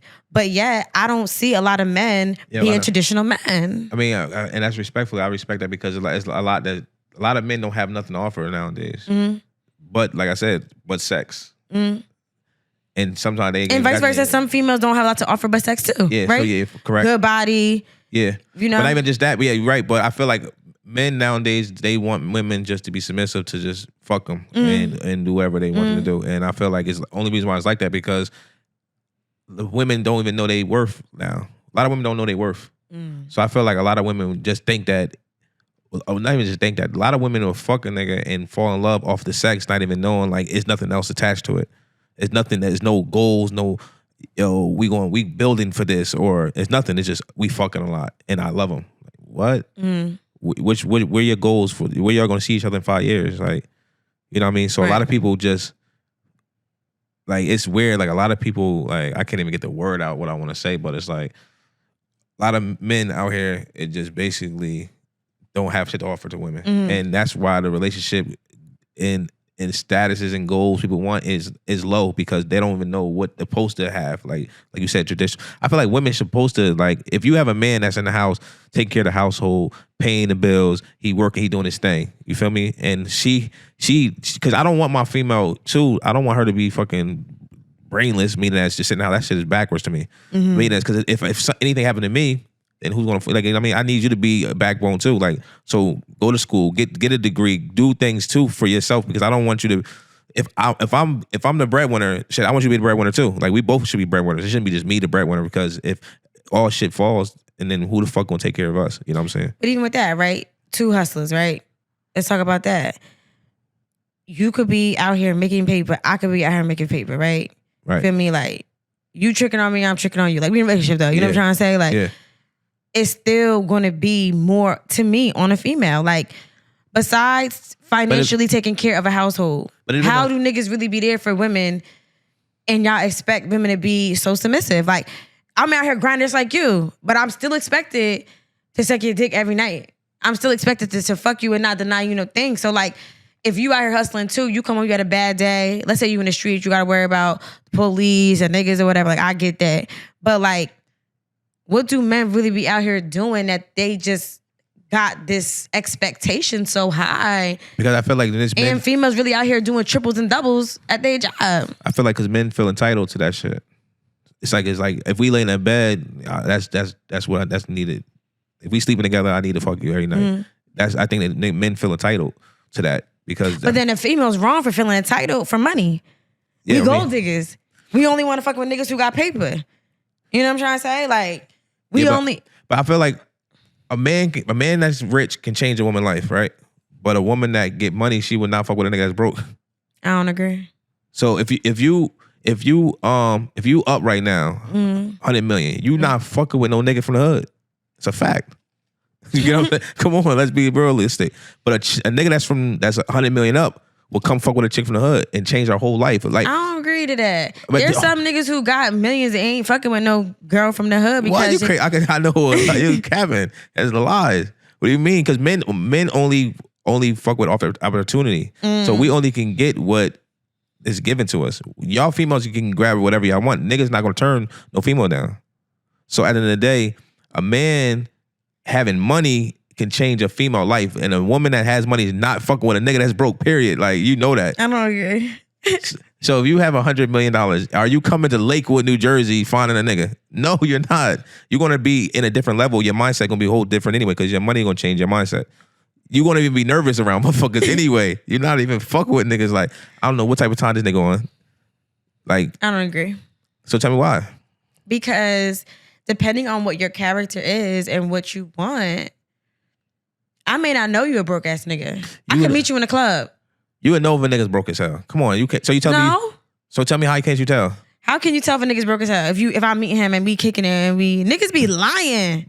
Everybody rich on Instagram. But all right, let's go off the niggas put a facade on just to get what they want. Facts, but whether it's money, whether it's taking a picture, whether it's doing all the right things in the beginning, and then a month later they not. You could trick somebody into thinking that you something that you not. And but then being broke though, that shit is hard to do. I don't think so. I'm about to explain how. All right. So now I'm broke as hell. I meet you in a club. That shit ain't even go too far. Think about it. So, cause I still gotta. You have. Well, okay. What's your definition of being broke as hell? Broke as hell. What's the difference between broke as hell and having a couple dollars? That's not broke as hell. That's what I'm saying. I'm saying broke as hell. So I mean, it's niggas in a club right now. I'm going to club tomorrow. It's niggas that's going out tomorrow that's hanging with niggas because they can get in. They ain't gotta pay. They rocking this. My man's. Yo, come. Cause I've been that nigga before. I'm broke. Yo, bro, I ain't got no bread tonight. I'm broke as hell. Come out, nigga. Just come have a good time. And I'm just there, but I'm broke as hell. Like, I ain't got nothing to offer nobody right now. You feel me? So that shit ain't gonna go too far. If I ain't got a fucking, I can't. Where am I gonna take you? I got no money. So you came back. We got a hotel. We can't. I already had a hotel. All right, so I already had a hotel. You came back to the hotel with me. All right, cool. But then I got past that stage because I'm broke. I'm talking about what I have to offer you. Meaning that you got the hotel. I'm talking about I can't get the hotel. You like? I already have it. What I'm saying to you is, if I'm broke as hell and I'm trying to get you like, what's up? Get a room. I already have the room. What I'm saying is you have the room. I'm talking about for me, for being the broke ass nigga. I just think that people can make their way. I answer this question. I'm broke as hell. You say, yo, what's up, babe? Let's get this room. I gotta figure this shit out now. Like, yo. And some niggas figure it out. I'm about to borrow some bread from. They be scamming. They borrowing money from their men. That's still broke as hell. How far that's gonna get you? All I'm saying is, it may not get you far, but I may start fucking with you, and after 2 weeks, I may fuck you. Yeah. So now I'm fucking with you because we had good sex, we had good dick or whatever, right? Right. Now you telling me like you could have a whole story talk about some. Yeah, I just lost my job because of COVID. You know, I just got my CDLs. I'm trying to get a truck. You know, I just caught a charge because my man was doing some bullshit. Like, I just think that people could finesse their way into a good situation and get a lick. You can't deny that. That's a fact. Niggas gonna have an excuse. Niggas gonna say this. Oh yeah, I'm only staying with my mom right now to help her out because she a little sick. Like, nigga been living there since he was in high school. Like, I think it can. I'm not saying it happens, but niggas get licks off bitches. Yeah. I ain't allow you to say that. Yeah, that's a fact. You feel me? I'm not saying maybe you're right. You 100 M's up. Yeah, you probably not. But let's say you got a 6-figure job. You got a couple dollars. You ain't got no kids. I seen mad niggas finesse good girls with paper. You might be right about that. I mean, it's maybe not in your character. Yeah, I kind of get it. I kind of get what you're saying because it could be both sides. I get it. Now we in love. We had sex. Dick is great. Chemistry is great. Like everything's amazing. It's a fairy tale. Now I got the paper to help you out, and a lot of women want to build their man up. Yeah. We a couple. We here. He gonna love me. He gonna respect me more. Ain't nobody ever do this for him, so he gonna love me. Yeah. He ain't going nowhere. Some females be desperate as fuck where they do anything for a nigga's attention. Let's start there. Yeah.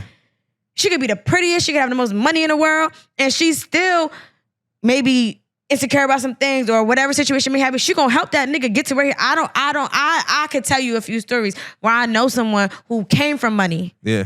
Her nigga could be from the hood, and she going build her man up. Yeah, but that's in females. That's in females' nature, though. That's what I'm saying. So I think different. All right. And if you is broke, we gonna try to help you get better for our situation. Yeah. Where to your point, if a nigga is a millionaire and he go fuck with somebody in the hood, he just trying to fuck. Yeah. You know, and even with that, like a nigga will fuck with a female who don't got shit, who work a regular job. Like, he'll help a female like that before they help a female like me. I think. Yeah, because you know why? Because guys might be intimidated because money status makes, you know what I mean? Like, if the damn she get money, God, because now it's like you said before, like, what can I offer her? She can do it herself. Mm-hmm. So if I can't, what's the word I'm looking for? I can't think of the word. But basically, like, a nigga can't try to, like, buy you because what the fuck you gonna do? Like, I can do this shit without you. You know what I'm saying? So, but that's what I'm saying. If I am up, and I meet a nigga who is broke as hell or got a couple dollars to say, let's say he's not broke as hell, but he got a couple dollars. He gets to a little bit of paper. Our situation can have a little longevity in it because although the picture is that she likes Gucci, Louis, Prada, damn, when I really sit down and get to know her, she not even off none of that. She worrying about family values. Yeah. She worrying about us being together. She's silly and goofy as hell. She's a great time, you know? But I've just seen people. I'm an entrepreneur. As much as I'm a corporate person, I'm an entrepreneur. Ain't nobody giving me money for my businesses. Ain't nobody doing this, you know what I'm trying to say? But they'll go give someone else, buy me a bag or do all this kind of stuff. It's like they do what they can make, like what the female will praise them for. You feel me? And maybe that's another thing too. Like maybe I don't stroke a nigga's ego that much for what he do for me because he feel like the next John will. Yeah. Makes sense. You know what I mean? Makes sense. This is good. Why do people think you overrated?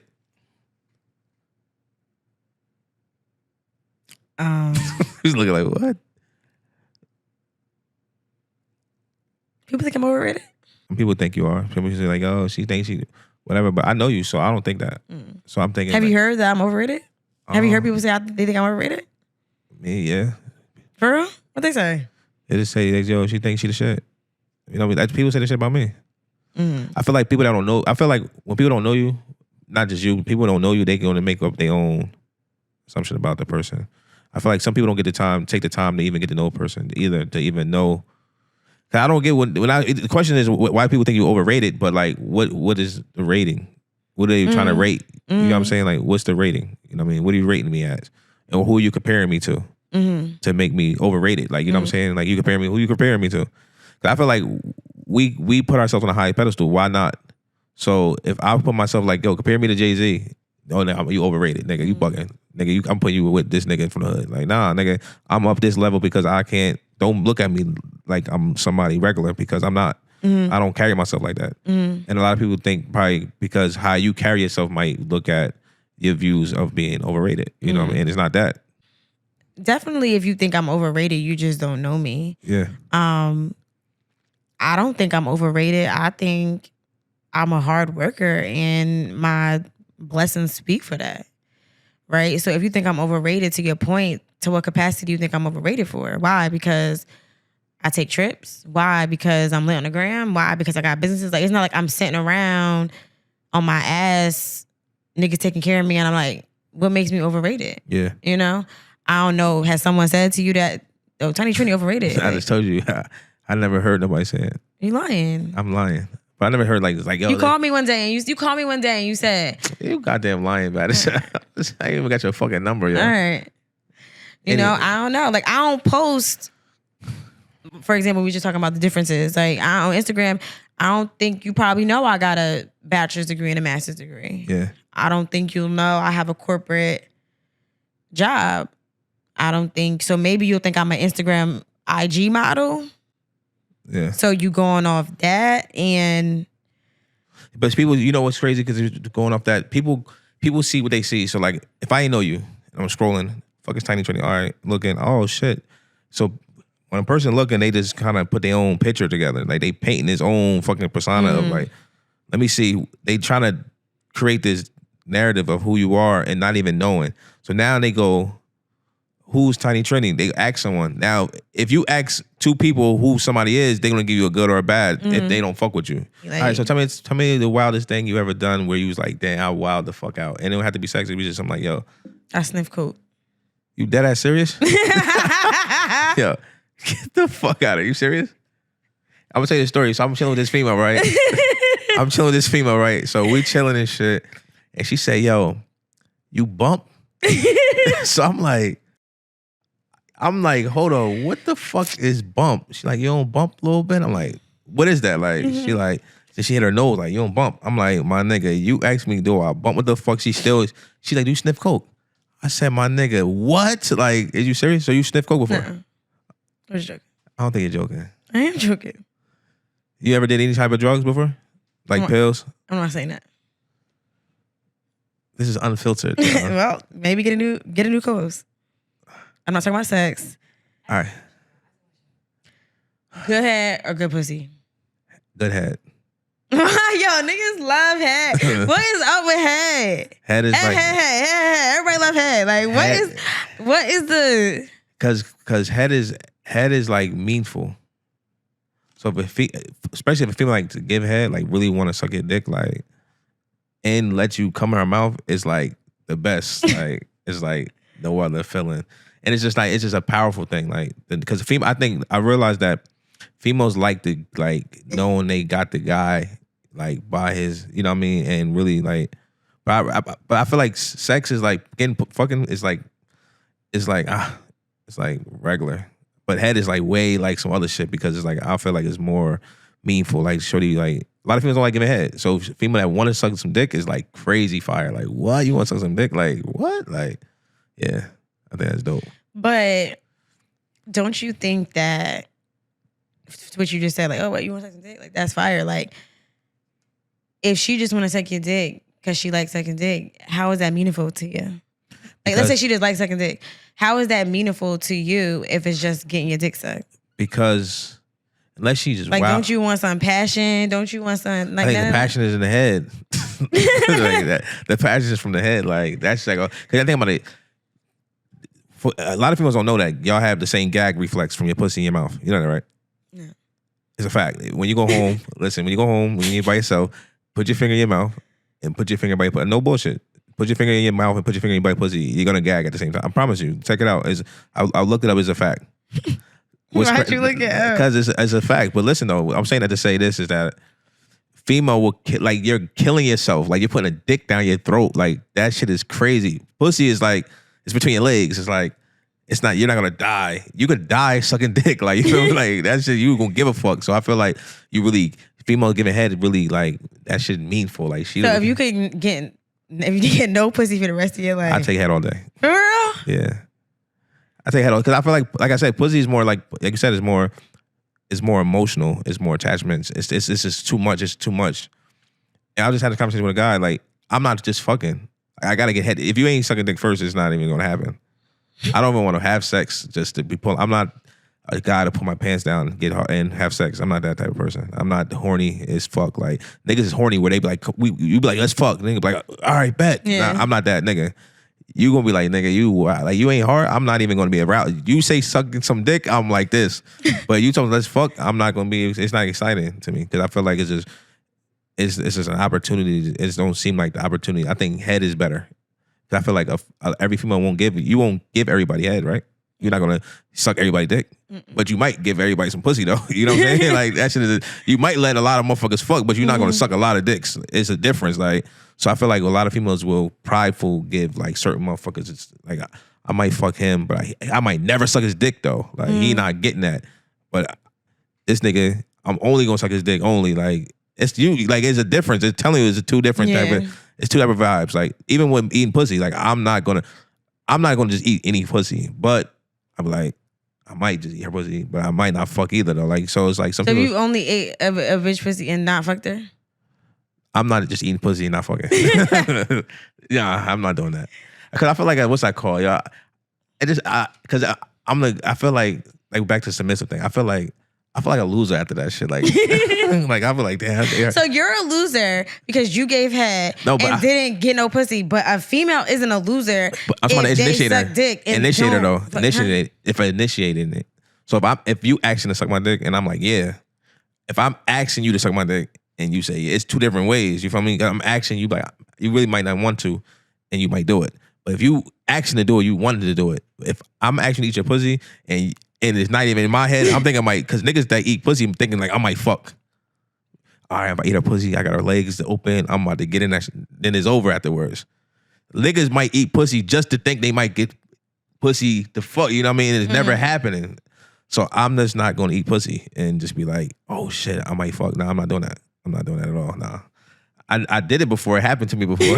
I felt like a fucking loser, like, can't believe she got me get her pussy, yo. And I ain't even fuck. I just felt like a loser leaving. Like, all right, my nigga, oh, so we ain't fucking like, because you feel like you said, if I'm getting head, if I'm getting some head, and the next step, if I don't want to finish like that, I'm gonna fuck. So I feel like if I'm eating a pussy, I'm gonna do it to enough for everybody. Like, oh, come on, stick it in.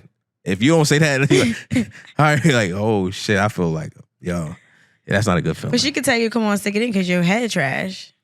Nah. Female ain't letting it because that's you're gonna be irritated. You're not even want to be bothered no more. But nigga head trash and you're gonna be fucking irritated. Like, yo, just stop. I don't want to. Like, you're gonna make up an excuse, and you probably ain't even gonna let the nigga do nothing else. Like, let's be real. Like, no chick gonna be irritated off the pussy getting ate and be like, hey, just stick with your dick in now. No, you're gonna be fucking mad as hell, and you're gonna tell a nigga to leave because something popped up, and you're gonna call another nigga over and finish out the job. Majority of the time that happens. That's how it works. No. What you rather? So you rather to give head or have sex? It depends on the person. Like I said, right?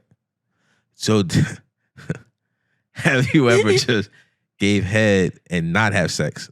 No. So so it's part of the package. So it's never like you never met you capping. Come on. I'm not capping.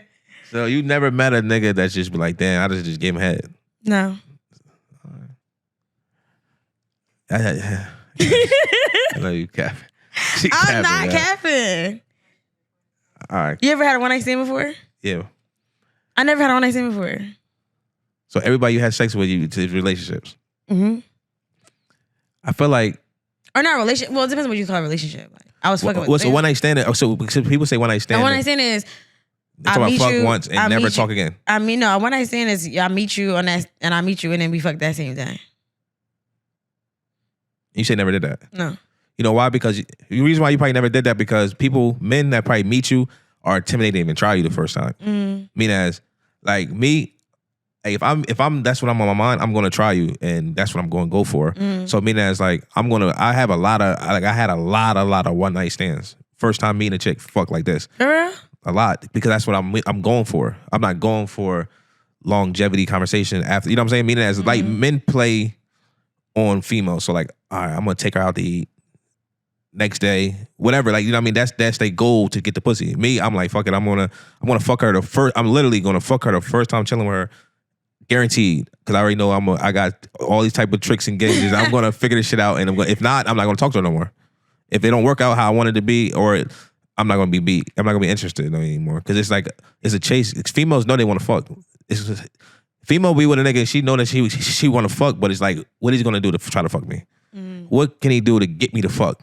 And if he can't do it, it's like you're not bothered. If females like to be intrigued by the nigga trying to fuck them, like they want to see like what are you gonna do and say or try to do some sneaky shit and y'all act like y'all know the fuck going on, and you're like, damn, this nigga really just fucked me first time. It happens, and it's like because y'all play like y'all oblivious to what's going on. Yo, come over, chill, y'all chilling. You're like, how the fuck this nigga end up fucking me? But you say it never happened to you before. I don't see how that's. But I feel like why is that never happened to you? Because you look good. Niggas is scared to try you, to be like where niggas forget of denial. So like, say for a nigga try you, they feel like that shit might fuck up the chances of ever hanging out with you again. You know what I'm saying? Like, oh shit. But not even knowing that you might be really with the shits. I feel you in the whole intimidation thing because, like, for example, like, I don't know, even like on social media, like, I don't think like people be in my DMs like how people would assume, you know? And I'm not saying I want everybody in my DMs and like I want the attention, but like it be like the most dirtiest niggas. Because niggas trying to try, they gonna try their shot, but niggas don't. I realize, right? Like, men, if only men knew, like, men don't take the time to understand females. Like, that's what it is. And I kind of like the science. I understand the science of females. So it's like for you saying not having a one-night stand is kind of like, it makes sense to me. That is why you haven't, because you look, like your look gonna make niggas come a different way to where they not gonna ever try you like that. Not knowing, like, not saying that you easy or nothing like that, but they not gonna try it because they don't know. Like, they don't, you might be like even in your personality, people not even know you silly, funny, and all that. So they're not even gonna try you to even know, like, nigga, I just wanna just fuck. Like, I don't want a relationship. Nigga, like, stop trying to wife me, nigga. Like, you know what I'm saying? Because niggas think, like, if I wife her, we gonna, no, nigga, she might not even want a relationship. She might just want a friend, have some fun, and that's it. But niggas put a relationship on it, and then that shit turns everything to bad. Like, some females don't want relationships. Some people just want to have a good time and get the fuck out of my face. Yeah. You know what I mean? But niggas, nah, I'm gonna wife her up. We're gonna get an apartment. Y'all, nigga, you don't even know yourself. And it's like, nigga, she don't want that. You put all this shit on her, and she didn't even want that. Nigga, if you just like, yo, listen, let's just fuck, my nigga. But nobody's gonna be honest. Niggas not gonna be honest and say that. No nigga. I got female friends. I'm like, yo, this nigga in my DM. Say this to him. Yo, let's fuck. And see what the nigga say back to you. Niggas be like startled. Like, oh my God, nah, I don't want to get to. Nigga, be honest. Because if you be honest, she might be like, all right. And then nigga be lost because like, damn, she really say that? You know what I mean? So niggas don't know. Like, females want certain shit, but men don't know how to approach it. Like, I be seeing mad people like, being like other of my friends' DMs or like people like how you met this person? Oh, he met on Instagram. Like, I don't really like. I never met really like nobody on Instagram before. Like, I never like people. My DMs don't be like. Nah. It be like people who I know, my homeboys, homegirls. Like, once in a while, somebody like will be in there putting. So you fire. you don't give nobody a chance then. I don't say I give nobody a chance, but it just I don't think the right people be in my DMs. So what's your ideal date? Like, what's like, if somebody want to take you out, what would your ideal date would be? On a first date? First date, like, yo, listen, let's do something. I'm a foodie, so definitely I would like the fact that he did his research on a good restaurant or a good vibe. Like, hey, like, I did all right, so do it have to be a top 5 store? Nah. Like some so like, if he say like, listen, let's go to New York to a little, you know what I mean? And yeah. Okay. Like, I heard it's a good vibe. It's a little speaky, whatever it's called. I like karaoke. You can do like a little karaoke thing. I'm real competitive. So let's say we went to like Dave and Buster's or something like that. We shooting. So niggas stuff saying. So a lot of niggas like be thinking that they gotta go crazy, not even knowing like your personality, like you said. Like, you probably don't go, even though you like the nice things. People think just because I like nice things that you have to do that for me. Nah, do some shit that I might be a little different, because what I wouldn't expect you to do. Like, let's do this. And after a while, like, that shit get boring. Like, just a few weeks ago, like, I was in Philly and I literally went to like Monday, Tuesday, Wednesday, Thursday. I went to a different 5-star diner every night. It's usually the same thing. Yeah. Feel me? It was to one point where I had got a steak and a lobster tail, and I ended up like re-cooking it in a grill. Yeah. I like to grill, you know? So like, I re-grilled it on the grill and put my own seasoning and stuff like that, because after a while, that fine dining is like boring. Yeah. You know, like, it's nice. And sometimes when you know you could do something, you know what I'm trying to say, you don't even care to do it all the time. Yeah. You know what I'm trying to say? Like, even with like your profession, like, I know right now I could go and be a bartender. right? And I don't want to go and do that because just going back to what we were talking about before, what social media presence am I putting on there? I got children, like I got a corporate job, like, so again, like all of that fine dining and the Instagram, like the Instagrammable things, like I don't gotta do that. So when you got a preference, if you can or you can't, you look at stuff a little differently. Like I know I could go and go make 2 bands a night and be shaking my ass and flirting with guys, but it gives me anxiety because that's not really my character. Yeah, I'm gonna be silly with you. We're gonna be joking. We're gonna be laughing. We're gonna do something fun. Like we'll go to a game or something like that. I'm not the type to. Do I know I can go because of my following or because I look good? Or I got a nice body. Can I go do that? Yeah, but I don't want to. Yeah, because I don't have to. You know. Yeah. Like all money ain't like good money. So it's just like it all depends on what you want, like. And then back to that statement, all money ain't good money, because that's a fact. Because some females get blinded by that, and they get themselves wrapped up in the money and not even knowing, like, damn, you fuck with this nigga and this nigga got AIDS.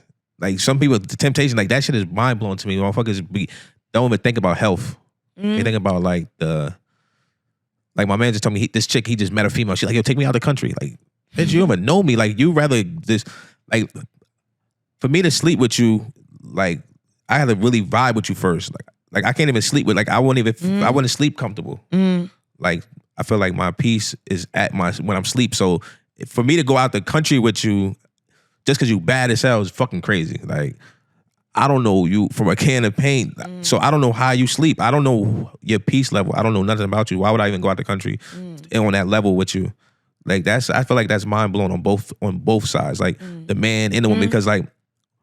I'm telling you, I can't stress the fact that I can't be around a person I don't know like that to sleep. Like think about it, you going to sleep and you don't know this nigga from a can of paint. You don't know what this nigga doing while you sleep. Like that's and you scary. hear a lot of stories, right? Females robbing niggas, like doing certain things because they just want to Instagram something or do something. You know what I'm trying to say? Like, so absolutely. Like I don't know. Like I just feel like So you never had like a guy that take you like offer or been on like a vacation? I got a lot of offers, but again. No, have you ever been on a vacation with a person, like you went on vacation with a person, if you did, and just was like, just because you want to have a good time, and you was like, damn, this shit was, because some people take a trip just to take the trip. Like I see people be like, yo, they went on like, who went with her? Like you see a person out somewhere, out of country somewhere, and people like, who the fuck she with? Like you never see the person. Like if I was on a trip and you didn't see the person, it's because I didn't want to show them, not because I ain't know them. Like I ain't never been on a trip with nobody who I ain't really kicking it with. Okay. And that's probably me just being on some sneaky stuff. Like I don't want to show who I'm with. Yeah. So now I never, like I get offers. I get a lot of offers, Yeah. But it's just what comes with that. Yeah. Baby mama drama, female drama. You ever had a guy like you dealt with, like, so you said, you ever dealt with a guy that let me see how I can explain this question to you. Like you chilling with a nigga and he expected something that you never even offered, and he got mad, and you were like, yo nigga, like this wasn't even that. Like, you know what I mean? Like me, that's like, he like, I'm gonna take you out to eat. And then now all of a sudden he's just trying to add more shit to the equation. And you like, my nigga, I thought we were just going out to eat. And you're like, damn, you know what I mean? Like trying to create a situation to which you didn't even think that was about to happen. Nah, I think that I've been on situations with people, like on a date with someone, and like he was too excited, so he started doing like. They started taking pictures. Like, y'all wait. Yeah, like sometimes it'd be like a little weird. I've gotten guys who got so excited and it just come off like weird. All right, yo. So tell me about your perfume line. How you come up with it? So my perfume line is Danie Jo fragrance, which would be me. Okay. My first fragrance is called Me, which is a mixture of, sweet, spicy, everything that I am. Right? It's unisex. Reference to masculine, feminine. So is it like a unisex? It is a unisex. Okay. I didn't market it as unisex because I kind of wanted men to smell it. I'm like, damn, I would wear that. Damn, that smell good. Which it organically happened that way. Okay. But I actually got into this fragrance line because I always loved perfume. Like I've always had a mean perfume collection. So a year or two ago, I had my own consultant firm, and there I literally had like was booked and busy. I helped so many businesses. I had so many businesses on my back. Like I was making a lot of money.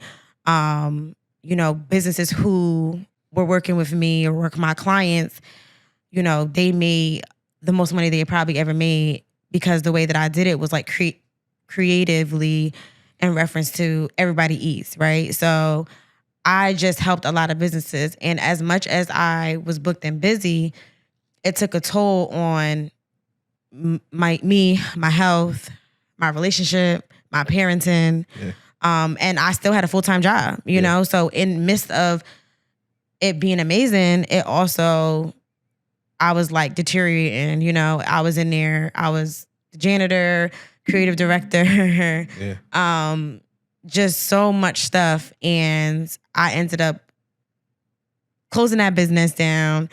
And I was kind of really in like a dark place just in reference to a lot going on. We talked a lot about money. We talked a lot about just parenting. We talked a lot about relationships.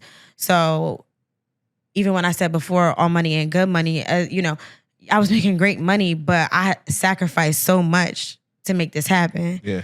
And I had to kind of regroup and really understand what I want. So I was going on trips and people still calling me about my business or my work phone going off. And I had no separation. All I did was work. So when I closed the business down, I felt a little bit of freedom because I didn't have the weight of people's business on my back. I didn't have a business to run. I didn't have to worry about all these things.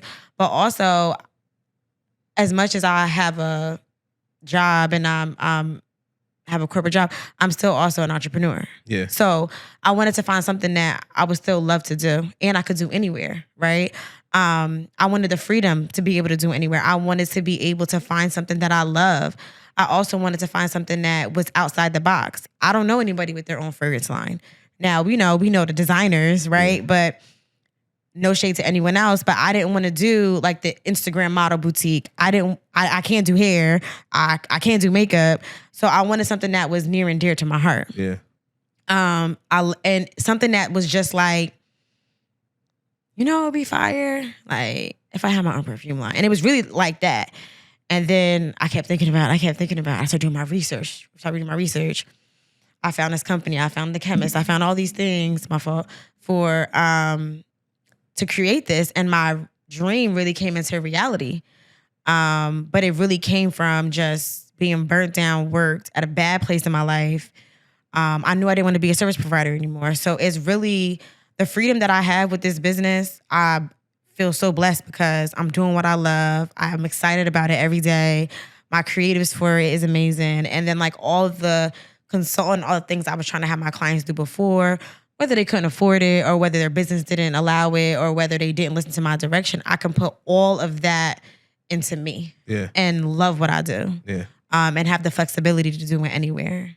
That's fire. So, thank you. That's fire, y'all. I'm actually about to drop my second scent. And I ain't even gonna hold you like we motivate each other without even knowing. Like, you know what I'm saying? So watching you do what you do and shit, I'm like, damn. 'Cause I'm a big cologne person my damn self. So like that's one of my things. Like smell is big for me. So like when you did that shit, I'm like, damn, shorty like fire. Like I tilt my hat to you and I talk heavy about you. Like, yo, shorty got a perfume. Like, man, this ain't no Dolce & Gabbana blue and all that shit. Nah. And it's dope as hell to know somebody. Like, you know what I mean? Like some people might know the person that made Dolce & Gabbana, but I know motherfucking Danie Jo. Like, you feel me? That's fire to me. Like, and even like when I do movies, motherfuckers like, yo, I know love. Like, it's dope to know somebody that's dope. But it's like, you know what I mean? Doing something positive. And it's like, that's really fire. Like, really. And like I said, I respect what you do, your grind, your motivation to other people. Like, you probably don't even know, like, you probably motivate a lot of people that probably ain't gonna ever tell you that shit. People ain't gonna say, yo, you motivate me, or what you did was fire. Like, it's crazy because I feel like that's if somebody asked me a question, like if one of your questions was, what were you put in this world to do? Yeah. Right.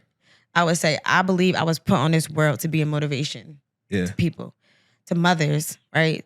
To people who want to go back to school, right? Who is a mother? Entrepreneurs, right?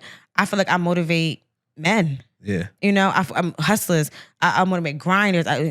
Like all hustle. You know what I'm trying to say? I feel like I tap into a lot of areas of motivation. And to be honest, people have told me that. When I hear that, I be wanting to cry because I feel like I believe that that's why I was put on this earth. Nah, I ain't crying for you, man. I'm too G'd up, man. But no, for real, like I think that I take pride in that. And I want to always be in the light of you heard my story or you knew certain things about me. And there's a lot of things that people don't even know about me. I'm not the type to wear my heart on my sleeve on social media. Yeah. I ain't about to pour out all my stuff on social media, right? So people don't even humanize me as a human because I ain't never see Danielle act out. I ain't never see Trini post this on Facebook. I ain't never see Danie Jo talk about her baby fathers or talk about this guy or do this or do that, you know? Yeah. I take pride in showing people like, you gotta know that I'm going through stuff, but you know I keep going no matter what. Yeah. You know what I'm trying to say? Even with the rumors, even with the lies, even whatever nobody think about me, they can't take away my hustle, they can't take away my grind. Yeah. And even if you don't like me, right? And I say this all the time, like when you see me, you're either gonna be intimidated by me, right? Or you're gonna be inspired. Yeah. And I take both of them. Yeah. I'm like with a head held high. You know what I mean? Like, fire. It's fire. Tiny, Lil Ma, Danie Jo, thank you for coming on Love Unfiltered. I'm honored to be here, man. This is dope. This is dope. Proud of you. I'm proud of you. Even when you came to me talking about this, I love seeing you in front of the camera, right? Yeah. Because they seen a whole different side of who, you know, I wasn't your full government, but they see a full picture. It's not just you behind it; it's you in front of it. Yeah. Right. You gonna prevail. I appreciate it. Well, that is it, folks. We catch you next time.